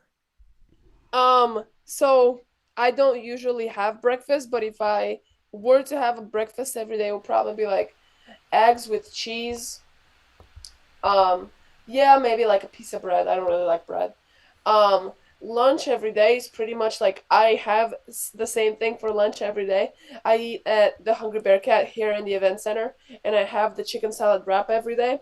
So that I love the chicken salad wrap from the event center. And for dinner, I would say if I had to keep it within the US, I would say probably like homemade pasta. I really like how I make my pasta, so probably that. Okay. You make the pasta? Yeah, not the pasta, but like I buy the pasta and like make yeah, You put it all together. yeah. Okay. Who make do you buy jarred sauce or do you make sauce? I buy jarred sauce, but I put it on the with like I put it on the pan and I kind of you know season it more so that it tastes better. Okay. So you at least change the jar because I was gonna say if you're having jarred, then I'll make some homemade and I'll bring it down to you and the team and I'll be like, okay, from here on out, do this because it's You should. yeah. You should. Well, I know my teammates will appreciate it. well, I'm gonna tell you this right now, and I might as well. I guess it's breaking, but I will be down there Friday. Awesome. So So exciting. I told you guys, and I'm a man of my word, and I traveled pretty much the majority of October. So I looked at the schedule, and this Friday at 4 o'clock, after my meeting that I have up in Syracuse, I'm getting straight on the road, and I will be down there this Friday to keep my word to you and the team and to see you all hopefully continue to move on. So, my, Hopefully. well, yes. What is your last question for me? Last question. If you had the opportunity to go back to any point in time in history, when would you go back and what would you do? I would go back to two times. I would go back to high school and I would say, none of these people's opinions matter. Be yourself, love yourself, don't be scared. And because I was very, I let the world kind of make me quiet, and I've never been that way. And so I would say, don't be scared because other people's opinions of you are none of your business. And when you get to my age, I would tell myself in high school, I would say, as you get older, you just really don't care. And whether something bothers you or not, you're going to show up every single day. So you might as well not waste your energy being bothered by it because you've always shown up no matter what. So I would just say, show up, have fun, don't care what people think, be yourself, and understand that years from now, none of these people are going to affect your life in any way, shape, or form. And you're not even going to be around them. So, I think if we spent a lot more time focusing on, in my opinion, having a great relationship with God and really loving ourselves and taking care of ourselves, I think this world would be so much better because there's really no opinion out there that's going to matter when it comes down to who you are and who you want to be. I mean, that's got to come from you. And then I would go back to when I was like a little, and my grandfathers were alive. And I would say, I know you see them every other day, but let's go see them every day because they passed away when I was 6, both of them. So I would definitely go back to that time and try to not take naps, try to not, leave their house without hugging them and giving them a kiss on the cheek again. And I talked about this because I'm 21 years a broadcaster. I have these right off camera, and so I'll show them to you. This little forklift truck, this is from my dad's grandfather, or my dad's father. My grandpa called him Pop Miller because he worked at Miller Brewing Company. And so my grandpa Tortora, when he retired, he had this in his cake. And it was sitting in a bunch of icing, and you could still see like the remnants of it the green that's on there that like just kind of, I don't know, stained it or whatever. But he gave me this out of the cake, and it had all this ice cream or all this frosting on it. And my grandmother was like, "Don't give him all that frosting." And my grandfather goes, "Okay," and he put it back in the cake. And then when she wasn't looking, he picked it up and handed it back to me with the frosting. And so I have this because it was the last thing that he gave me. And then I have my other grandfather, my grandpa Cavino, my mom's dad. This is his Navy hat from World War II, and it still says inside of it, I don't know if you can see it, but it says T.A. Cavino for Thomas Archibald Cavino. And when he served in World War II, this was the hat that he wore. And my mom let me have that after he passed away. So those two sit right off camera, and I look at them every show. So I would go spend more time with my grandfathers for sure. Tsvet, I'm going to ask you the same question because I want to know. If you could go back into any time of your past, where would you go and why? Maybe, maybe just once and like relive my childhood again, because I think was very privileged to live in a house because it's not very common in Bulgaria to live in a house. It's a lot of people live in apartments, and I think I had such like a carefree childhood. Like my grandma used to like force us back home from 2 to 4 to like rest because we would wake up in the morning and we would just play games and have fun and laugh with our friends. And I think I miss that because like right now, like being semi-adult, I guess you have like this thing to think about, and then oh, what about working, what about classes, what about practice? And I think not that I don't like practice, it's just sometimes it's a lot of pressure and it's a lot of like it's just responsibilities, it's a lot of responsibilities. And I feel back when I was little and when everyone's little, you don't have responsibilities because you're allowed to be young, you're allowed to have fun. And Yeah. I miss that. I would definitely go back and relive that. I can I can second that for that reason. Like you said, when you're a kid, you get to be a kid, and I think the happiest adults are the ones that still have that child spirit. Yeah, So for sure. you got to keep it. So have fun in practice and have fun in class today. Tsvet Ilieva, I hope you will all join me this Friday, November 22nd, 4 p.m. Eastern Time, down in Binghamton to watch this Binghamton Bearcats volleyball team host the opportunity here at a 2024 AEC Championship. Tsvet, to you and to all your teammates, thank you for the work that you've done this season. I know that you've just gotten started and you're far from over, and I look forward to seeing you all on Friday, and I appreciate your time as always. Thank you so much. Thank you for having me. You're welcome. Take care. Thank you, you too. Bye. See you. That coming from Tsvet Ilieva one more time here on Wake Up Call with Dan Tortora, where sports meets life. We have not taken a fast break today. This is becoming a normal thing. Let's just, but that's the thing about shows. I mean, I remember, when I turn on a show and I turn on something on the radio, and it's like talking for 5 minutes, and then it's back to commercial, and then it's commercial for like 12 minutes, 6 minutes, 9 minutes, and then they're back for 5 minutes, and then they're back on commercial, and then they come back for a big set, maybe 20 minutes, 30 minutes, and then they're back on the commercial again, and it just seems like it takes forever. Here on the show, if I tell you we're going to give you time, we're going to give you time. And that was something that I struggled with when I was on other broadcasts when I was on a station working at the radio, when they're like, well, the first 2.5 minutes we have this thing that runs for the channel itself, and then after that runs for the channel itself, then we have these commercial breaks that you have to take, and we have this and that, so you really don't have this amount of time, you have less amount of time, because you don't have an hour, you actually have 47 minutes or whatever that may be. So here on the broadcast, I like to get to all of my wonderful businesses that we work with, but I also just love talking with you, and I want to make sure if we tell you you're going to get a couple hours, that we spend a lot of that time talking and learning about each other and growing together. Jerry said, you know how much I love these segments. Nice job. Thank you, sir. I appreciate you. And Tsvet is awesome. And her team, everyone I wish I could, I would love to talk to everybody on the team And I'm excited to see them this Friday. I'm excited to be down in Binghamton, and I can't wait. I hope that you will all join me down there at 4 o'clock to support this Binghamton Bearcats team. They have an opportunity at winning a championship, and I know it means a lot to Allie Yeager and everybody if you would come down and support them and see them on this road that they are on, which I feel like has a lot of length to it and is just getting prepared. With that being said, we're going to take a step aside, and we'll be back in just a little bit with the ingredients to success. Here's a message from Renee from Bryan's Landing, located on 6523 East Seneca Turnpike in Jamesville, New York. Open Tuesdays and Wednesdays for dinner, Thursday through Saturday for lunch and dinner, and Sundays for brunch.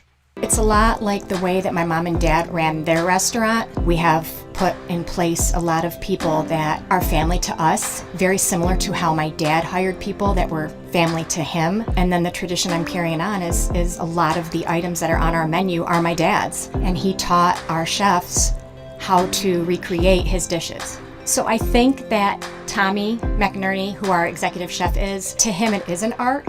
And I think that when he does create a dish, it's not just about making the food taste delicious, which is definitely our priority, but it's an art to him, and it's almost like his canvas on a plate where he just wants the colors to look great, and people love it because he takes pride in that. And Bryan and I appreciate that. We want it to obviously look good and taste good.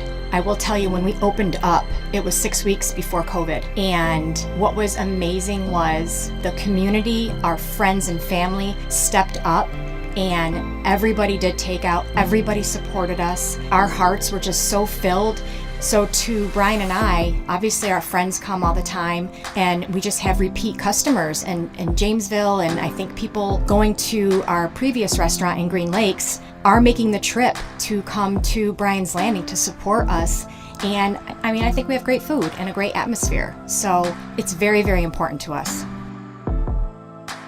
Head to Bryan's Landing, located on 6523 East Seneca Turnpike in Jamesville, New York, where memories have become recipes that are now meals to share with you. Tuesdays and Wednesdays for dinner, Thursday through Saturday for lunch and dinner, and on Sundays for brunch. And be sure to come out for live music Friday, Saturday, and Sunday.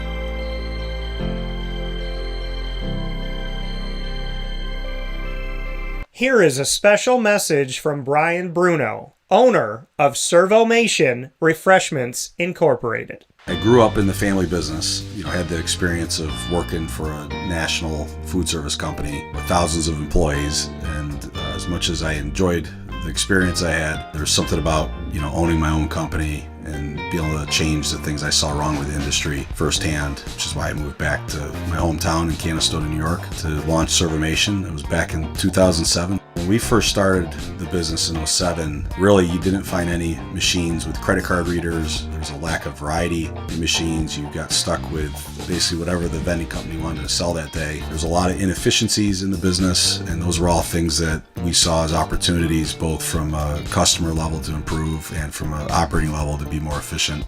We've really been at the forefront of introducing retail technology into our space.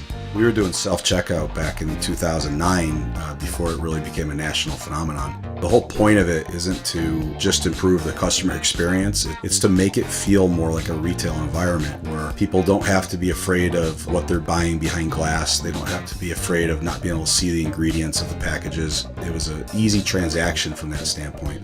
If we were to reinvent something, we wanted to make sure what we were making looked and felt more like a deli and not like something that you would traditionally see in a vending machine. I was tired of hearing for years the customers say the wheel of death because the vending machine would circle around with the same tuna salad in it. What we wanted to do was it really change the perception of that food. So allowing customers to touch it, allowing customers to feel the weight of it, allowing customers to see the freshness of it, and also the variety of it really helps them change the perception and ultimately the value of what we bring to them. The point of differentiation you have to make is either in value or the quality. And I think on both of those fronts, Servamation has really, in large part, changed that value system for employees. So they no longer have to worry about bringing their food from home or having to leave their desk during the day and rush out to get back in time for their break to end. We're bringing something that they can count on in their break room every day, and they know it's going to be there, they know it's going to be fresh, and they don't have to worry about it being sold out or something that they don't enjoy. We've also heavily invested in flavored water machines, so you can get a glass of water with a fresh piece of fruit in it, along with bean-to-cup coffee machines. So there's not a day that goes by we're not surprised when we get customers that call us and say, we didn't know you could do all this. We're really lucky to have a strong group of dedicated employees. Most of our employees have been with us since inception. They're family to us, and people like doing business with people they like and trust. And I think the same thing goes for employees. In a day and an age where there's a lot of corporations that just look at an employee as a number and don't get to know them, that's just not the way I was raised or how I like to do business. So we're a little old-fashioned. We like getting close to our employees. We like knowing how we can help them. We like knowing how we can improve their lives, adjust their schedules, whatever it may be to help improve their quality of life. And we think in the end that makes for a happier employee. We're fortunate enough to have really grown over the last several years, and from Pennsylvania to Massachusetts to Connecticut, we really do have a strong connection, even though we're not in the rooms every day with these employees. There's not one single employee that we feel like we don't know, and certainly we know they can call us at any time, and they're definitely treated as family to us. I wake up every single day really excited to surprise our customers in a good way. The one thing I can tell you is I think that every one of our employees and every one of our customers will continue to be at the forefront of every decision we make. Find out how Servomation can help you and your business by going to servomation.com.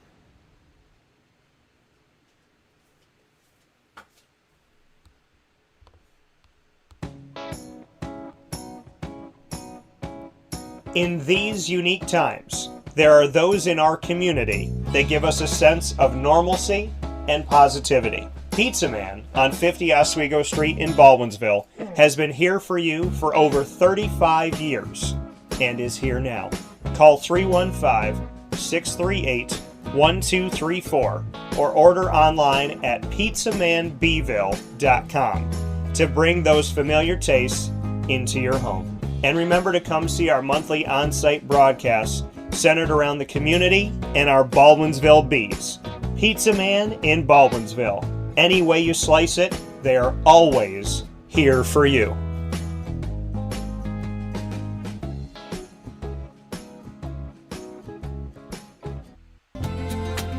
Looking for your next ride? Look no further than Great Lakes Honda City, located on 7140 Henry Clay Boulevard in Liverpool, New York. Serving our community for decades, their new and pre-owned vast array of vehicles are available to you Monday through Saturday on site. To search from home, shop at GreatLakesHondaCity.com. Call 315-365-5576 to set up an appointment. That's 315-365-5576 for Great Lakes Honda City, 7140 Henry Clay Boulevard in Liverpool, New York. Great cars, great people, Great Lakes.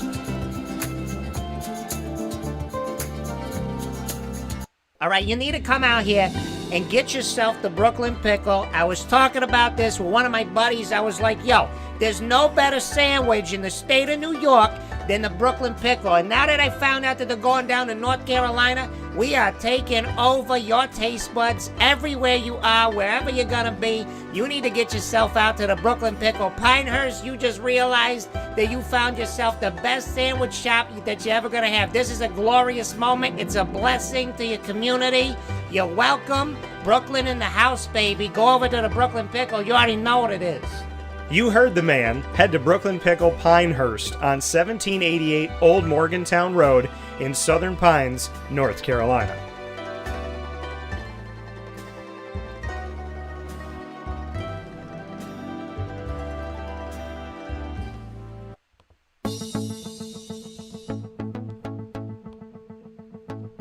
Avicolli's, located on the corner of Route 57 and Wetzel Road in Liverpool, New York, has been your trusted neighbor for decades. Located just steps from Liverpool High School, we're happy to have the Liverpool Warriors on-site, on-location broadcast at Avicolli's through Wake Up Call with Dan Tortora every single month, featuring student athletes, coaches, and administration throughout the year from Liverpool High School. Head out to Avicolli's today on the corner of Route 57 and Wetzel Road in Liverpool, New York, open Tuesday through Sunday for lunch, dinner, and drinks. We'd love to see you out there. And of course, you can call them at 315-622-5100 for takeout, delivery, and catering. That's 315-622-5100. And also find them on myavicollis.com. That's myavicollis.com.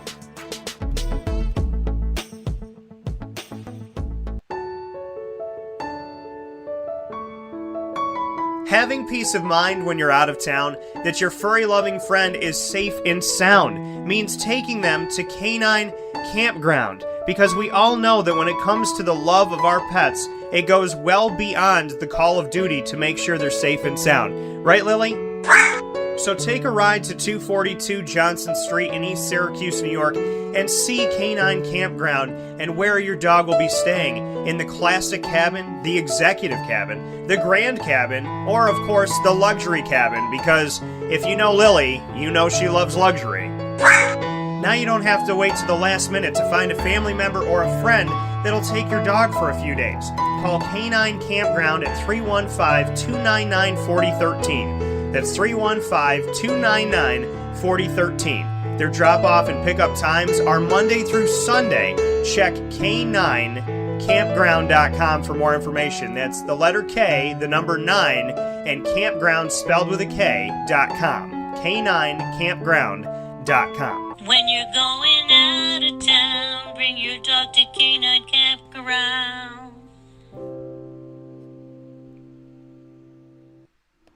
Welcome back here to Wake Up Call with Dan Tortora, where sports truly meets that thing called life. Appreciate you being here with us every Monday through Friday from 9 a.m. to 11 a.m. Eastern Time. It is time for the ingredients to success. Every Tuesday, they round out our Tuesday broadcasts, and bringing you this segment means the world to me because, one, I love to share positivity and to share advice that I've learned over the years, as well as to learn from you. And I love Avicolli's. Their food is incredible, and their people are great. And I want to thank John Fratto and the Avicolli family and the entire team over at Avicolli's on 7839 Oswego Road in Liverpool, New York, for the work that they do. And John Fratto, man, I mean, for somebody who is running a location and running all over the place, doing so many different things, working his tail off all the time, constantly going and finding time to make sure he says hello, checks on this, helps with that, does everything that he needs to do, as well as handles anything that comes up in the moment at the time. I just give him a lot of credit for the work that he does. I appreciate the staff. I appreciate how they treat me. So much love to everybody over at Avicolli's, and many thanks to everybody over at Avicolli's for all that you do. So with that being said, it is time to get into the ingredients to success, proudly presented by the wonderful team at Avicolli's. Today's topic is when adversity strikes. When adversity strikes. And some of you, we talk about adversity a lot, but do you know the definition to adversity? Do you know what that means? Adversity means difficulties or misfortune. So the Merriam-Webster dictionary defines adversity as a state or instance of serious or continued difficulty or misfortune. A state or instance, so a state of being, so more longer of time, or an instance, like a moment, of serious or continued difficulty or misfortune. So serious or continued difficulty or misfortune. So that state of being or an instance in your life where you've had serious or continued difficulty or misfortune. When you think about that, you think, man, that sounds terrible. Who wants to have adversity? Nobody wants to be in a state of being of difficulty or misfortune. Nobody wants to be in a serious instance where there's difficulty or misfortune, but we all go through it. We all have adversity. How do you handle it? How do you handle adversity? Because I think a lot of us, and definitely me growing up, it was like, well, I just don't want to, I don't want to have adversity, right? So you just run from it, right? I run from adversity. You hear people talk about the fact that, they don't deal with issues. You ever have somebody in your life that tells you that they don't deal with problems? I remember having a conversation with somebody and they said, the difference between you and I is you tackle problems head on. Like you go head on to a problem and I just put it under the rug. And I said, you're not stating two different ways of dealing with a problem. You're stating someone who deals with it and someone who doesn't. Not dealing with a problem is not a way of dealing with a problem. And I realized in that moment that there's no compatibility in being around a person where I'm going to talk about a problem, I'm going to talk through it, I'm going to deal with it head on, and you're just going to sweep it under the rug and hope that somebody else finds it under the rug, somebody cleans it up. My response to that person was, if you sweep enough things under the rug, you're not going to be able to see over the rug, and you're going to eventually trip. If you're putting refrigerators and pianos and all that stuff under the rug, you're not going to be able to move. And you're absolutely going to trip over it. So when adversity strikes, do you run? When problems arise, do you meet them head on? Because if I had a nickel for everybody that told me, well, I'm passive aggressive, or not passive aggressive, I don't like dealing with stuff. I don't like dealing with problems. I'm very kind of just to myself, and, I'm a very passive person, and I don't like confrontation. That's what I was trying to get at. I don't like confrontation. People would say that. I don't like confrontation. Well, nobody likes confrontation. You got to be a little bit crazy. Maybe you're a boxer and you like confrontation. Maybe you're Mike Tyson and you like confrontation. Maybe you feed off of that. But a lot of people don't like confrontation. I feel like that's more normal than people saying, oh, I absolutely love confrontation. So if most of us don't like confrontation, the reality is we still have to deal with it. We still have to face confrontation. And when you face confrontation, what do you do? What do you do when adversity happens? Right? When something happens that you don't want to happen. Somebody's screaming in your face. What do? You punch him in the face? Because that's not going to solve much. Because even if you win that fight, that person's going to be thinking about how they're going to beat you. That's what I tell people all the time. If you settle things with violence, violence is the only answer that person arguably is looking to make back to you. Okay, you hit me, now I'm going to hit you. How many movies have you ever watched where a family gets attacked and that family's response is to attack the other family, but they want to go a little bit higher. So then they attack that family and they do a little bit more, and then that family comes back and does a little bit more, and now it's an all-out war. Violence only begets more violence. I'm a firm believer in that. So if somebody's screaming in your face, do you run? Do you say, I'm not gonna put up with this nonsense? Do you stick up for yourself in a polite and respectful way? How do you deal with adversity? How do you deal with traffic? How do you deal with someone screaming in your face? How do you deal with somebody not listening when you've said something repeatedly? How do you handle when things don't work out in your favor? How do you handle that? How do you handle when life gets difficult? Because runners, I will promise you this, God will always give a runner the same test or a similar test to get. If you run, God is going to keep making you get back to the same door. I firmly believe that because I live that. When God's like, deal with this, and I'm like, no, I don't want to. I'm afraid. I'm scared. I don't think I can. I don't want to deal with it. I don't want to face it. You come back to that door, and you come back to that door. Like if you're in a relationship and the relationship has this issue and you're not talking about this issue, On a random Saturday at 1 o'clock in the afternoon, the issue's there. On Monday morning, the issue's there. On Friday night, the issue's there. Because it keeps coming back to, okay, we can laugh and have fun and pretend like it's not here, but we always have to come back to this.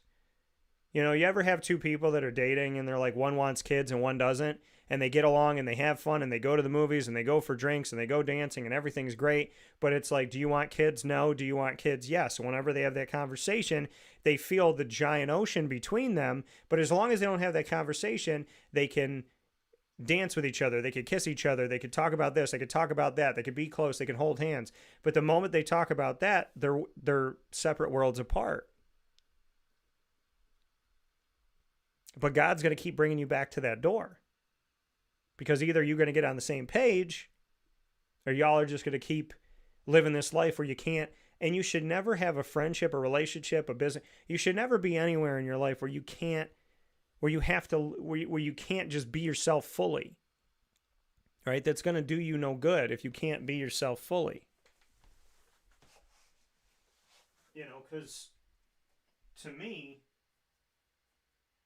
you know, it's important to be yourself. And if you can't be, if you feel like you can't be, then you have to really understand the environment that you're allowing yourself to be in. Because adversity will strike you. Do you want to be yourself during the adversity? Or do you want to be scared and run? Or do you want to be somebody else? Adversity finds us all. And I lived most of my childhood hoping that it would never find me. But then my grandfathers passed away. Right? And then my dog Cinnamon passed away.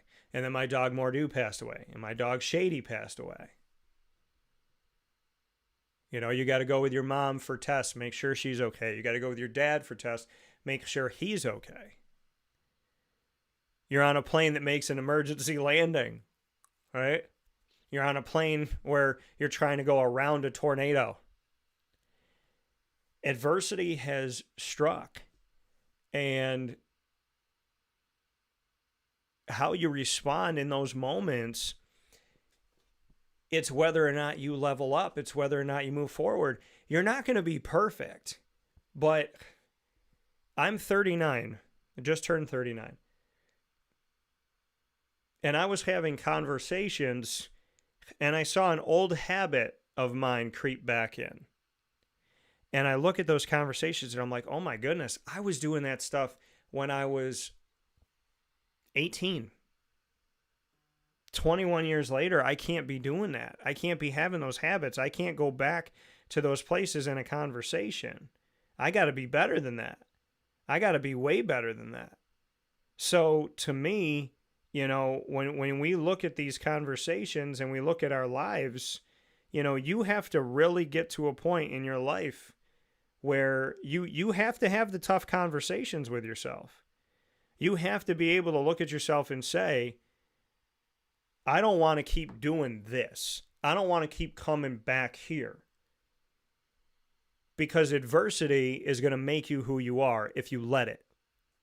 Right?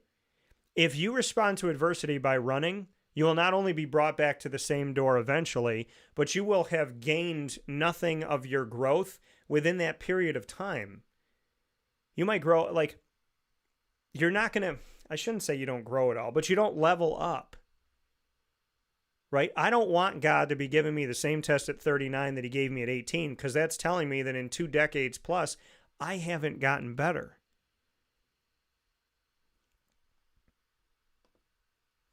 I'm going to tell you things that are tough love to me and to probably you too.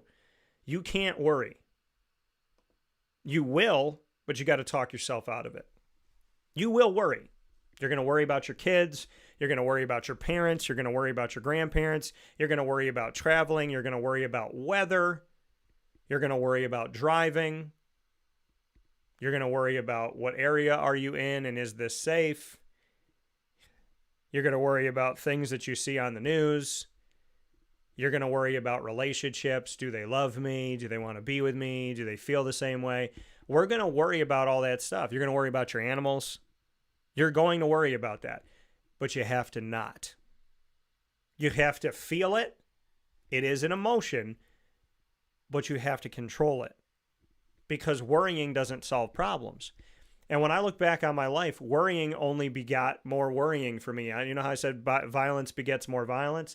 Well, worry begets more worry. Doubt begets more doubt. Stress begets more stress. My mom said something really smart to me, and she said it for a while. She said, when you talk about something that bothers you, the more you talk about it, the more it bothers you. So say what you need to say and be done with it.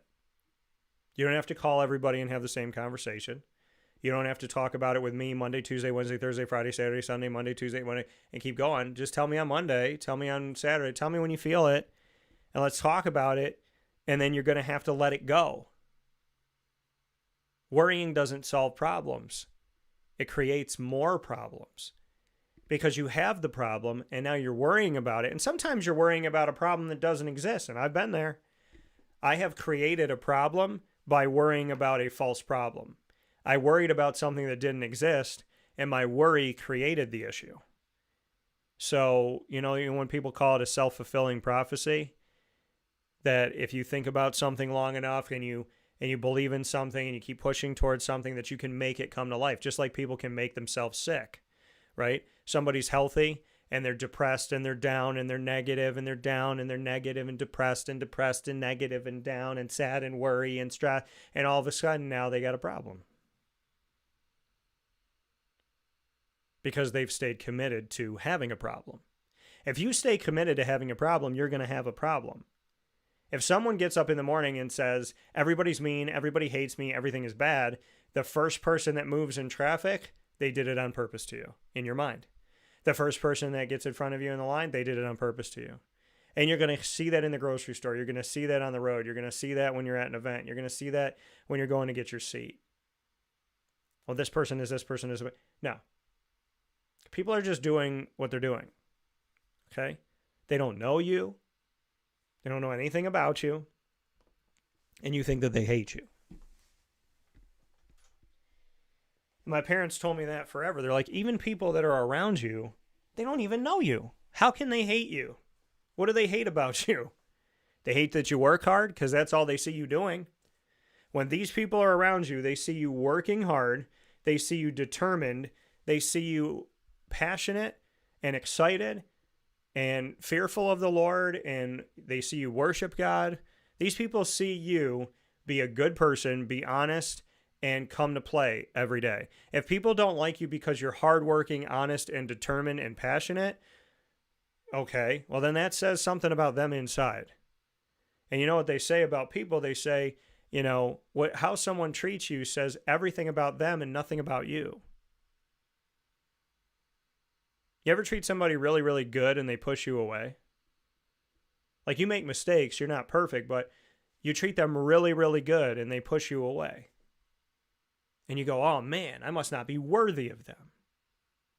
I'm not as high up as they are. The song She's So High Above Me, I can respect the people that create music, but the message is wrong. Nobody's higher than you. He's not high above you. She's not high above you. We're all equal. Doesn't matter the age. It doesn't matter the money. It doesn't matter the nationality. It doesn't matter the religion, the language. It doesn't matter any of that. We were all created the same.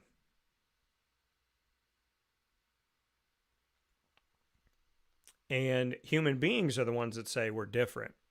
We're not equal.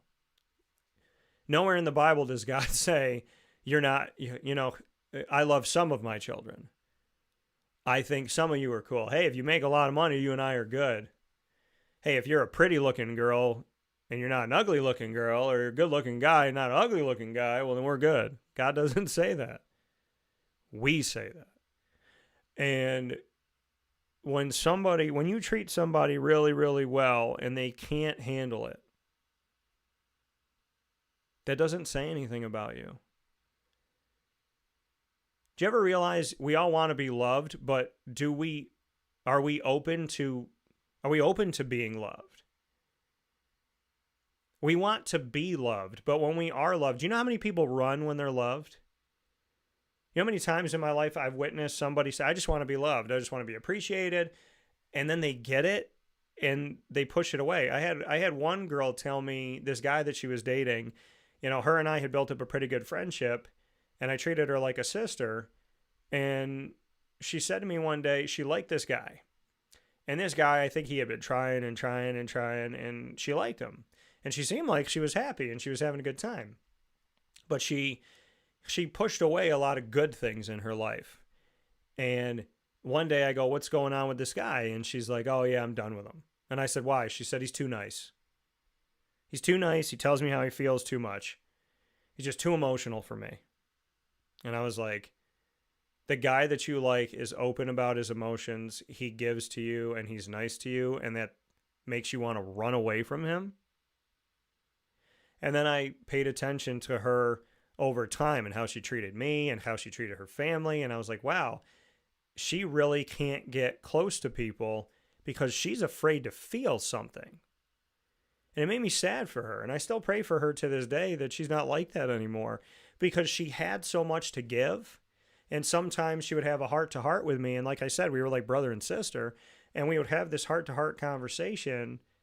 And I would see the beauty of her. But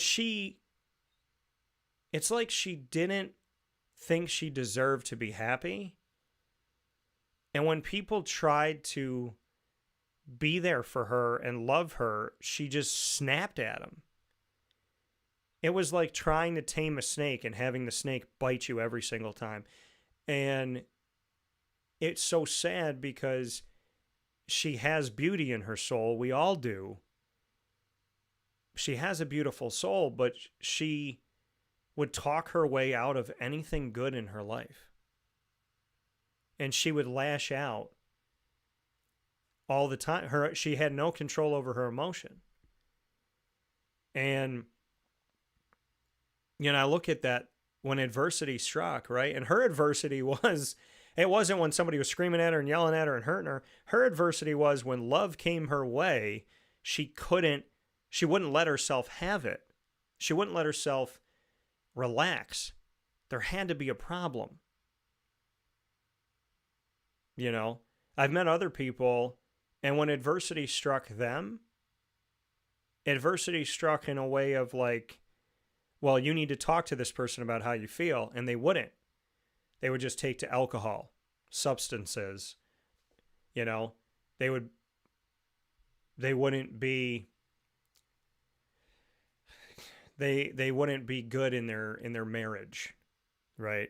Is probably the nicest way I could put it. But instead of going to their partner and saying, hey, I love you, I care about you, this is bothering me, can we talk about it? They just would spend money and they would drink alcohol and they would get lost. And you know, I feel like we're so afraid to have conversations in our lives. But what is worse than having a conversation? Losing everything? I mean, is that really worth it to us? Do we really want to lose everything? Is that better than not having the conversation that's really difficult to have? To just lose it all. And not everybody's going to be perfect. And I'll tell you this right now. I have worked very hard in my life to look at my weaknesses and to get rid of them. I don't want to have them. You know, I do have scars, and we all do.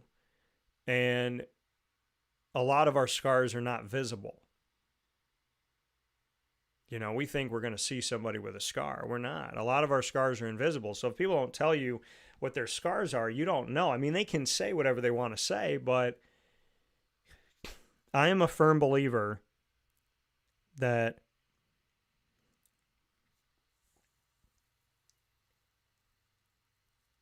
you have to, if you really care about someone in your life, friend, family, coworker, colleague, neighbor, romantic, if you really care about someone, you have to show yourself. And you have to show your weakness. You have to admit your faults. Because if they will love you through that, those are your people.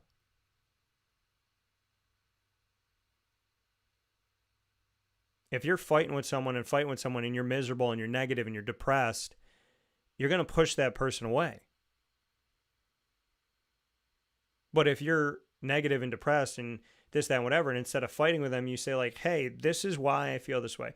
This is why I'm reacting this way. This is why this is going on with me. I don't want you to think I'm crazy and then I could just flip on a dime. Like, this is why I act this way. I'm afraid of this. I'm scared about this. I went through this, and this situation reminded me of this.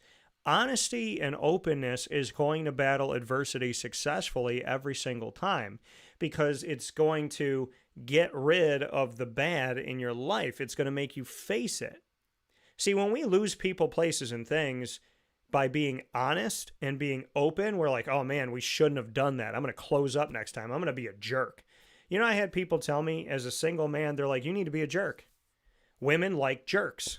Women like men who make them run, who run after you, make them chase you. Like, women want to chase you. Women want the mystery. Women want the cat and mouse game. Women want to not know what you're thinking. That, you know, what makes you attractive is the fact that they don't know everything. What makes you attractive is that you're unclear and you're vague, and they desperately just want to pull it out of you. If you give it all to them and you're an emotional man, you'll never have a woman. And I was like, that is sick. Because if that's how men and women are in dating, that the only people they want are the people they don't understand, they don't know what they're thinking, they don't know what they're feeling, they have to chase them because of the mystery. What is this, a Scooby-Doo cartoon? Is this Tom and Jerry, or is this life? I don't want a woman that I have to chase and try to figure out every single day. I want a woman that's like, hey, I love you. And I want her to show it. You know, things don't get old if they're real. You know, you tell somebody they're beautiful every day because you think they're beautiful every day and you mean that from your heart, that doesn't get old. That's real. But if you tell somebody they're beautiful just to keep them, or because you're trying to make up for something, then yeah, that's going to lose its effect. Because when things are used as Band-Aids, they don't work. But when things are used genuinely, then I would like to believe with the right people they do. I can't be a jerk. I don't like the feeling in my skin. Now, don't get me wrong. Do people upset me? And am I around people sometimes where I'm like, oh my goodness, like, this person just needs to stop. But at the same time, I don't ever feel like, yeah, I'm going to put them in their place and I'm going to sit them down in the chair and point my finger in front of them and I'm going to swear at them and yell at them and I'm going to make them feel small. No, because that would literally destroy me inside, because it's not who I am. You know, so when people hurt me, you're not a wimp by not hurting them back. You're actually stronger by not hurting them back, because you kind of just look at them and say, okay, like, this is what you need to do. You need to do this. And I look at times where I've yelled and I've fought and I've argued and I've called people names and I'm like, ugh, like, that is not the man that I am. That's not the man that I want to show the world. You know, and when you're in those situations, you have to learn, and when adversity strikes, you have to remain yourself. Your character can't be your character when things are good. Everyone can have good character with sunshine, rainbows, and you're on vacation. But can you keep your character in a high-octane tornado when your boss is just a pain in the butt, when they don't give you the raise that they promised that they were going to give you, when this person tells you how they feel about you and then 4 or 5 months in they go, just kidding, and they walk away and you're like, what does that even mean? Can you keep your character at a time where it's hardest too? Because God's not looking at you saying, can you keep your character when everything's great? God's sitting here going, can you keep your character at all times? Can you keep it when I give you what you want? Can you keep it when I don't give you what you want? You know, I love God and chose to love God to this day. And my grandfather's passed away when I was 6 years old, as you heard me mention before. That was one of the hardest, if not the hardest moments of my life. And I'm not mad at God. I was upset. I'm not going to say I wasn't upset. I was angry. I was upset. But you know what I learned in my life? I learned that God is not here to hurt me. God is not here to smack me in the face. And what qualms would he have with a 6-year-old boy that he would hurt me by taking my grandfather's away? You know, what could I have possibly done to God as a 6-year-old boy that he's like, I'm going to show that little boy what, you know what I mean? It doesn't make sense. But it happened, and I don't like it, and I've never liked it, but I'm not mad at God about it. You know, life happens, and we never know how much time we got. And I have been the king of wasting time because I will spend most of my day worrying instead of being like, okay, what am I grateful for? You know, let me call my mom and not talk to her about this problem. Let me just call my mom and tell her I love her and see how her day's going. When's the last time I did that?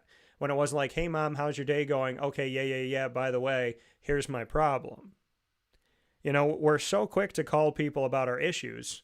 I listen to my mom on the phone, and people call her all day long.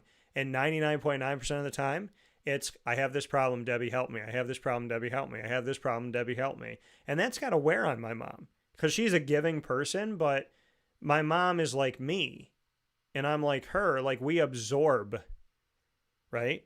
Like, when someone's in pain and someone's in pain and someone's in pain and someone's in pain, you absorb that. And you're like, oh, my Lord. You know, so yeah, you can call us and talk about your problems, but you can also call us and be like, hey, I'm really happy I'm alive to have problems. Adversity will strike us all. No one is immune to adversity. Jesus Christ, the Son of God, endured adversity. God himself endured more adversity than you or I will ever face.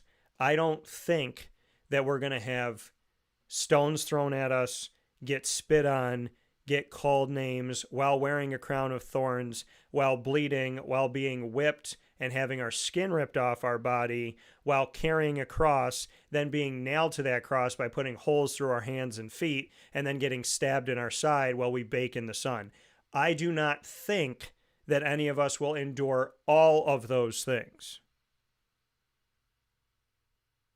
So if adversity struck Jesus Christ, why are we surprised when adversity strikes us? Right? We're not perfect. We're not the Son of God. We're not the daughter of God.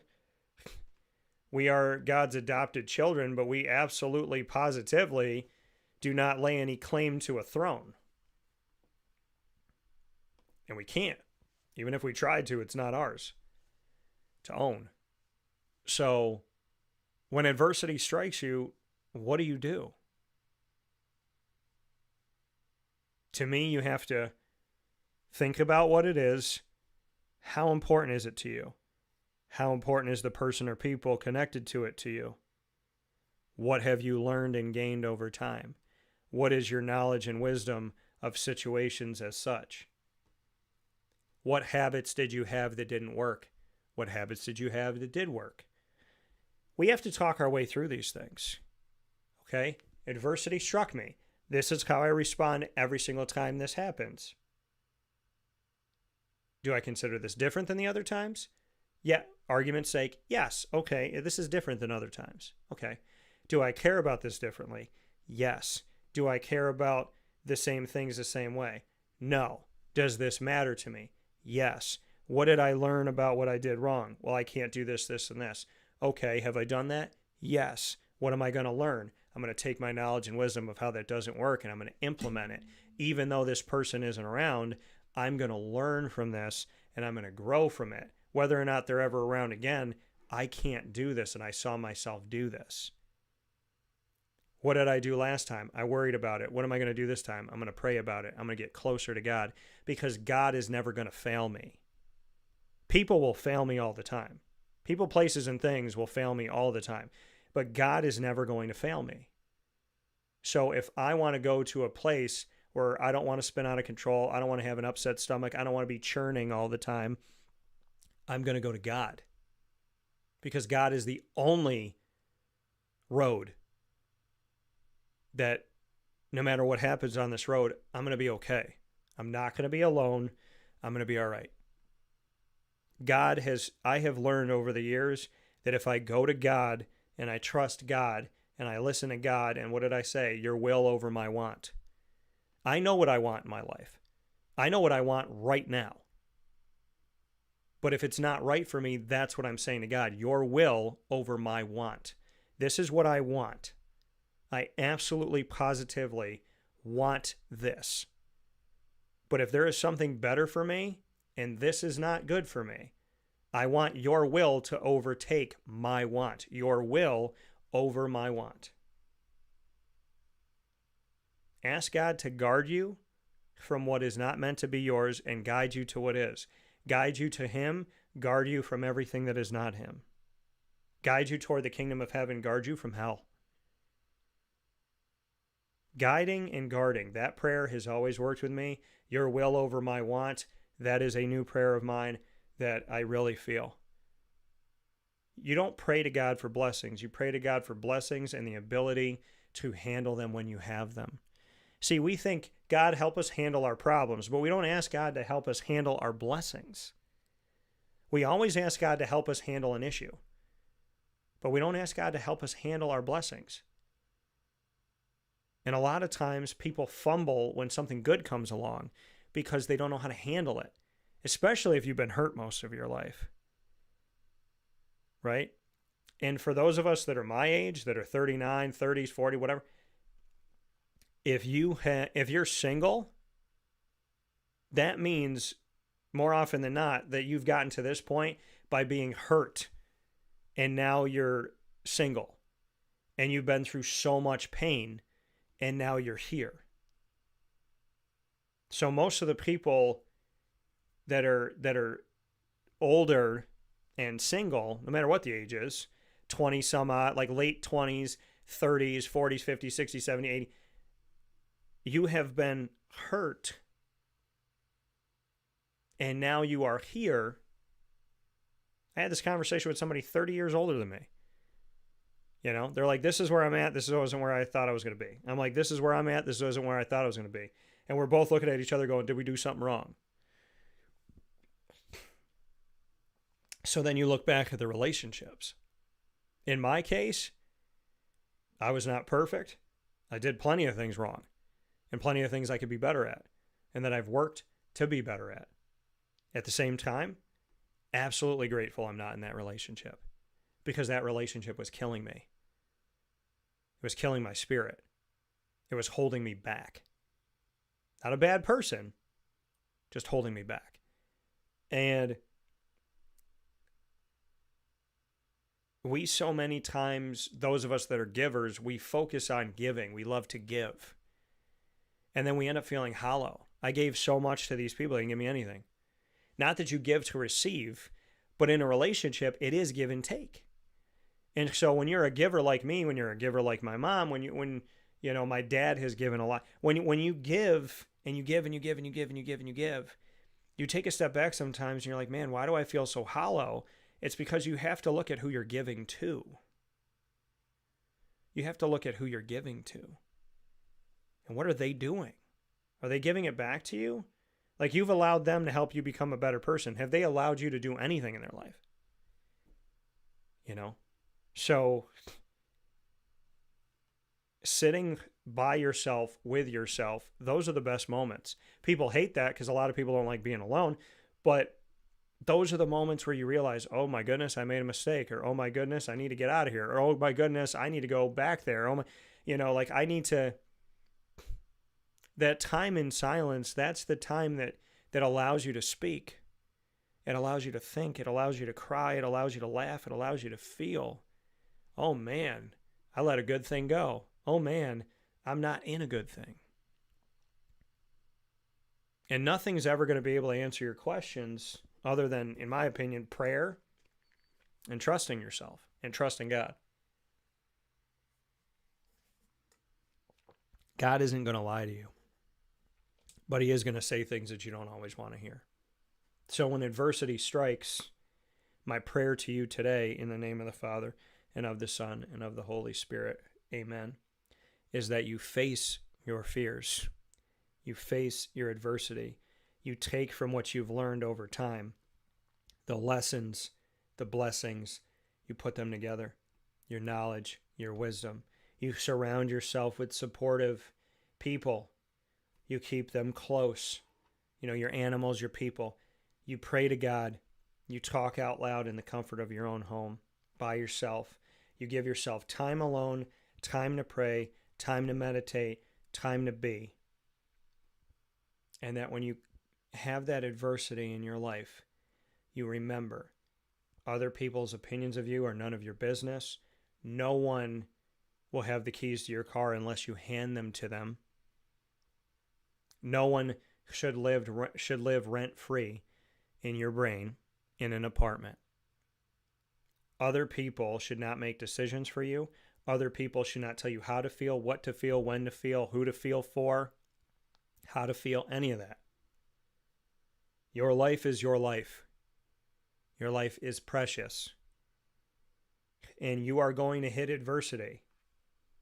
And you have to show adversity if you've learned anything.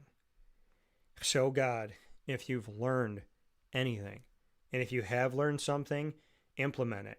Because learning a lesson but not implementing the lesson is just as bad as not learning it at all. I love you all. I care for you all. And I pray that when adversity strikes, you will handle it better than you did yesterday, better than a minute ago, better than an hour ago, better than a year ago. And that no matter what happens, you will trust God, you will trust yourself, and you will pray that God will guide you toward where He wants you to be, guard you from where He doesn't, and that His will is more important than your want. God bless you all. These have been the ingredients to success, proudly presented by Avicolli's. Go and visit them 7 days a week for lunch, dinner, and drinks on 7839 Oswego Road in Liverpool, New York. Pizza side, fine dining side, their bar, and for catering, takeout, and delivery, call 315-622-5100. That's 315-622-5100. And you can also order online at myavicollis.com. That's myavicollis.com. Hi, this is Amy from Mother's Cupboard, home of the whole frittata. We are open daily 6 a.m. to 1:30 p.m. For takeout orders, call 315-432-0942 and tune in to Wake Up Call with Dan Tortora for our monthly food challenge and try our Wake Up Call signature menu item available 7 days a week. Here at Mother's Cupboard, we are Central New York, and it's our honor to serve you. Ma and Pa's Kettle Corn and Popcorn Factory remind us that every day is worth celebrating at 201 7th North Street in Liverpool, New York. Open Monday through Saturday in-store and always online at maandpaspopcorn.com. Serving our Central New York community and beyond, order anywhere, anytime at maandpaspopcorn.com. Stop in to get a tin at Ma and Pa's on 201 7th North Street in Liverpool, New York to get your half-price refills for the rest of your life. Come to Ma and Pa's for your holiday gift giving for family, friends, employees, and clients. And remember, for fundraising and events, to call 315-450-6272. That's 315-450-6272. Ma and Pa's Kettle Corn and Popcorn Factory. How corny are you? This is Jimmer Sikowski, owner-operator of Chick-fil-A Cicero, 7916 Brewerton Road in Cicero, right in front of the Home Depot. I had a deep feeling that God wanted me to do something bigger with my life and to help people, help others. I kept putting Chick-fil-A in my life, and I realized as I was going through the franchise selection process that positively impacting the lives of others was really core to what we do here at Chick-fil-A. First of all, it starts with the food. The food is brought in fresh daily, and we bring in local produce. We prepare it to order in the kitchen. We hand bread our chicken. We hand spin our milkshakes. It's great food. It doesn't taste like fast food.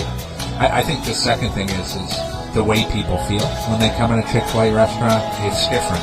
We try to treat people with intentional kindness here, which is very different and deeper than good customer service. And so I think it feels remarkable for most people to come in a Chick-fil-A restaurant.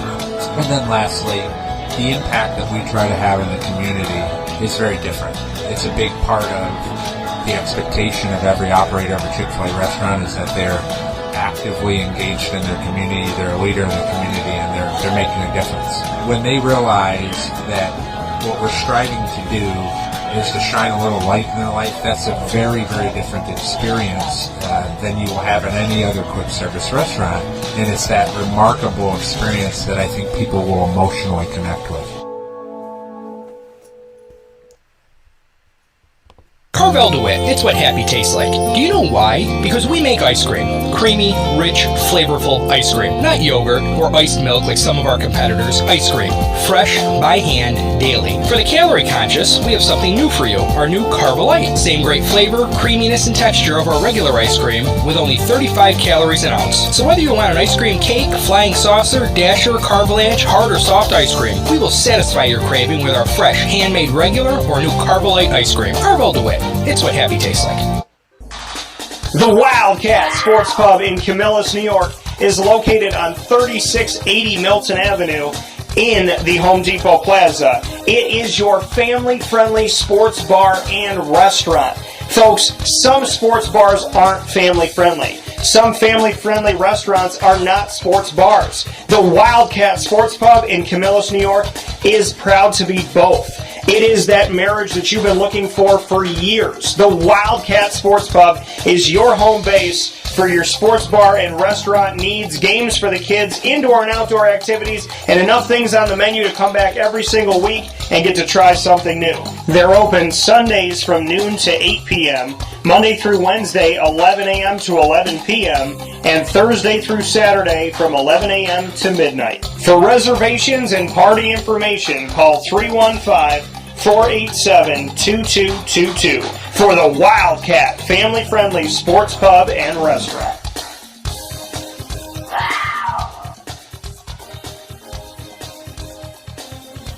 GG Cards and Breaks. Like, comment, subscribe. GG Cards and Breaks, 639 Delmar Place in Syracuse, New York. There is no place like GG Cards and Breaks, and I can say that because I have collected cards since I was a little kid, and, you know, I used to go to this place called George's, and they were fantastic.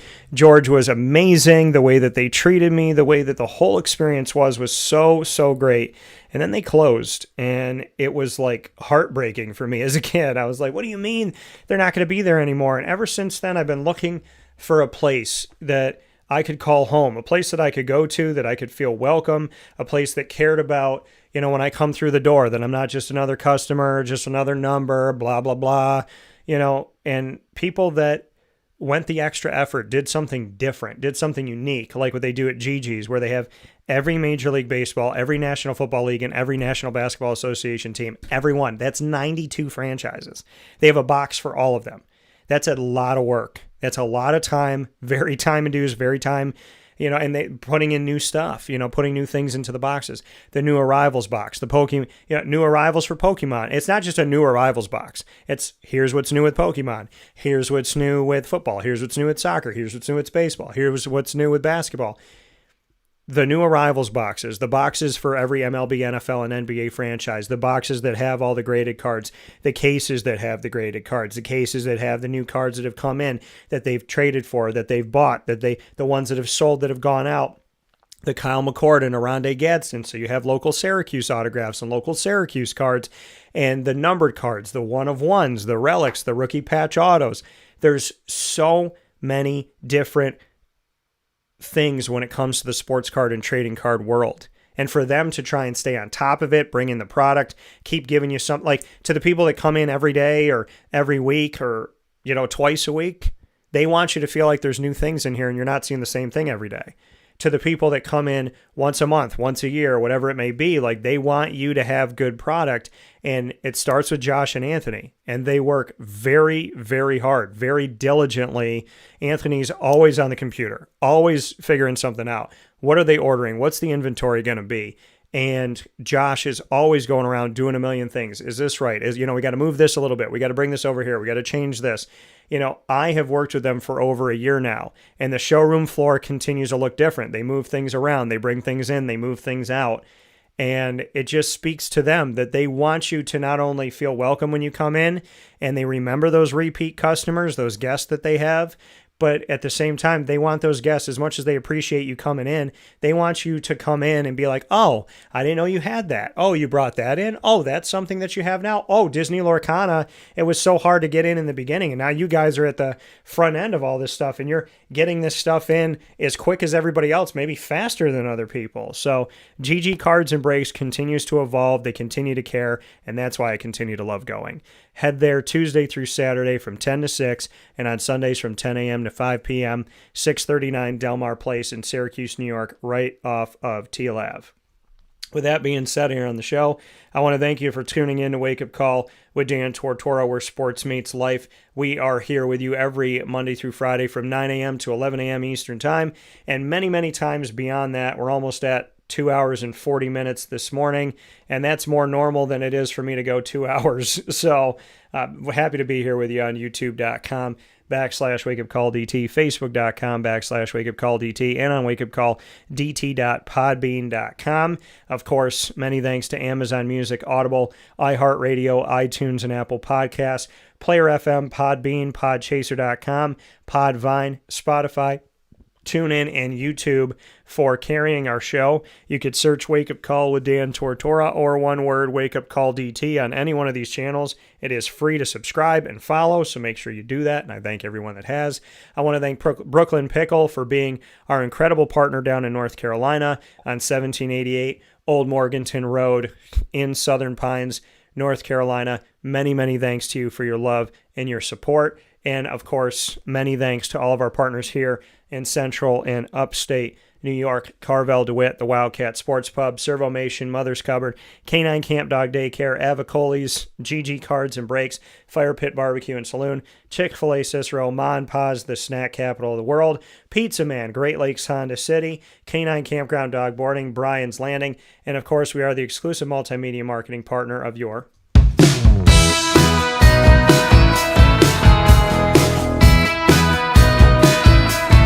Lemoyne College Dolphins. It's Fins Up every single month on Wake Up Call. Find the Dolphins with us Wednesdays during Dolphin Time at 9 a.m. Eastern Time. Student athletes, coaches, administration, future Dolphins, and alumni have all swam over to Wake Up Call to tell their stories. You can find it all by going to youtube.com/wakeupcalldt. Click subscribe and hit the notification bell, and you'll find the Lemoyne Dolphins playlist there as well. You can find the Dolphins on the homepage on wakeupcalldt.com and underneath the exclusive partners tab. For more information, go to LeMoyneDolphins.com and Fins Up.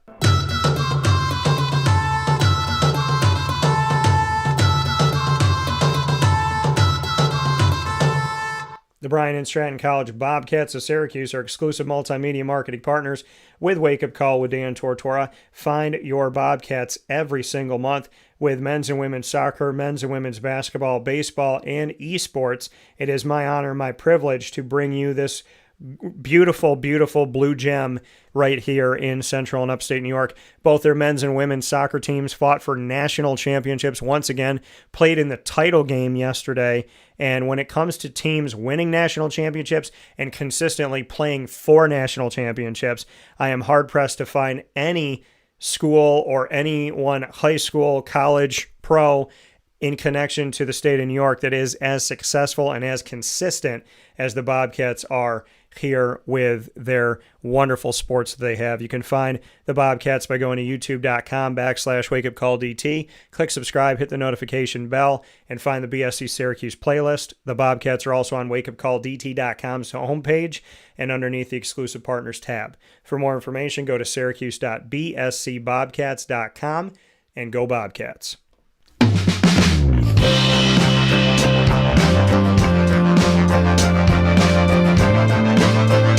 The Binghamton University Bearcats are exclusive multimedia marketing partners with Wake Up Call with Dan Tortora. Find your Bearcats every Tuesday, like today, during Bearcat Time, which is Tuesdays at 10 a.m. Eastern Time worldwide. Moments with Marshall featuring Gene Marshall, Binghamton University Athletics Director, and the Bearcat Break Room featuring student athletes, coaches, and administration like Tsvet Ilieva from the wonderful Binghamton Bearcats volleyball team that has won the America East regular season and now has the right to host the America East Championship. For their opportunity to hoist a trophy here in 2024 with Tsvet Ilieva, Ali Yeager, the head coach, and all of the wonderful student athletes and staff at Binghamton University for their volleyball program. And of course, you can find all of our student athletes, coaches, and administration throughout our time with Binghamton by going to youtube.com/wakeupcalldt. Click subscribe, hit the notification bell, find the Binghamton playlist. The Bearcats are also on wakeupcalldt.com's homepage and underneath the exclusive partners tab. For more information, go to binghamtonbearcats.com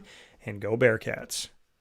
With that being said, inside of MonPazPopcorn.com's What's Poppin', I want to thank Mike Houston, longtime collegiate coach, for joining me today to speak on college football, family, and faith, and of course, to get into the college football playoff. We had an awesome conversation breaking down what the current field looks like and what our thoughts are with one of the 40 coaches that gets to vote in the National AFCA Coaches Poll. So thanks to Mike Houston for that. Tsvet Ilieva joining us for this Bearcat Break Room as her team gets prepared to face off this Friday, November 22nd, and hopefully Saturday, November 23rd for an AEC Championship in volleyball as the host school, with Binghamton winning the regular season. And of course, thanks to Avicolli for the ingredients to success, proudly bringing you today's topic, when adversity strikes. Facebook at Wake Up Call DT, X at Call DT, Instagram at Wake Up Call _DT. You are enough. Don't run from your problems. You'll just be running back to the same door. Face your life, gain your knowledge and wisdom, and implement it, or else the lesson learned is like it was never learned before. So learn the lesson, get the blessing, use that knowledge and wisdom, and become a better person today. Not for anybody else, but for yourself and to get closer to God. Facebook at Wake Up Call DT, X at Call DT, Instagram at Wake Up Call _DT. God bless. No stress. Do your best. Your will over my want. I'll talk with you soon. Have a safe and beautiful day, and may God continue to guide you and guard you. In the name of the Father, and of the Son, and of the Holy Spirit. Amen.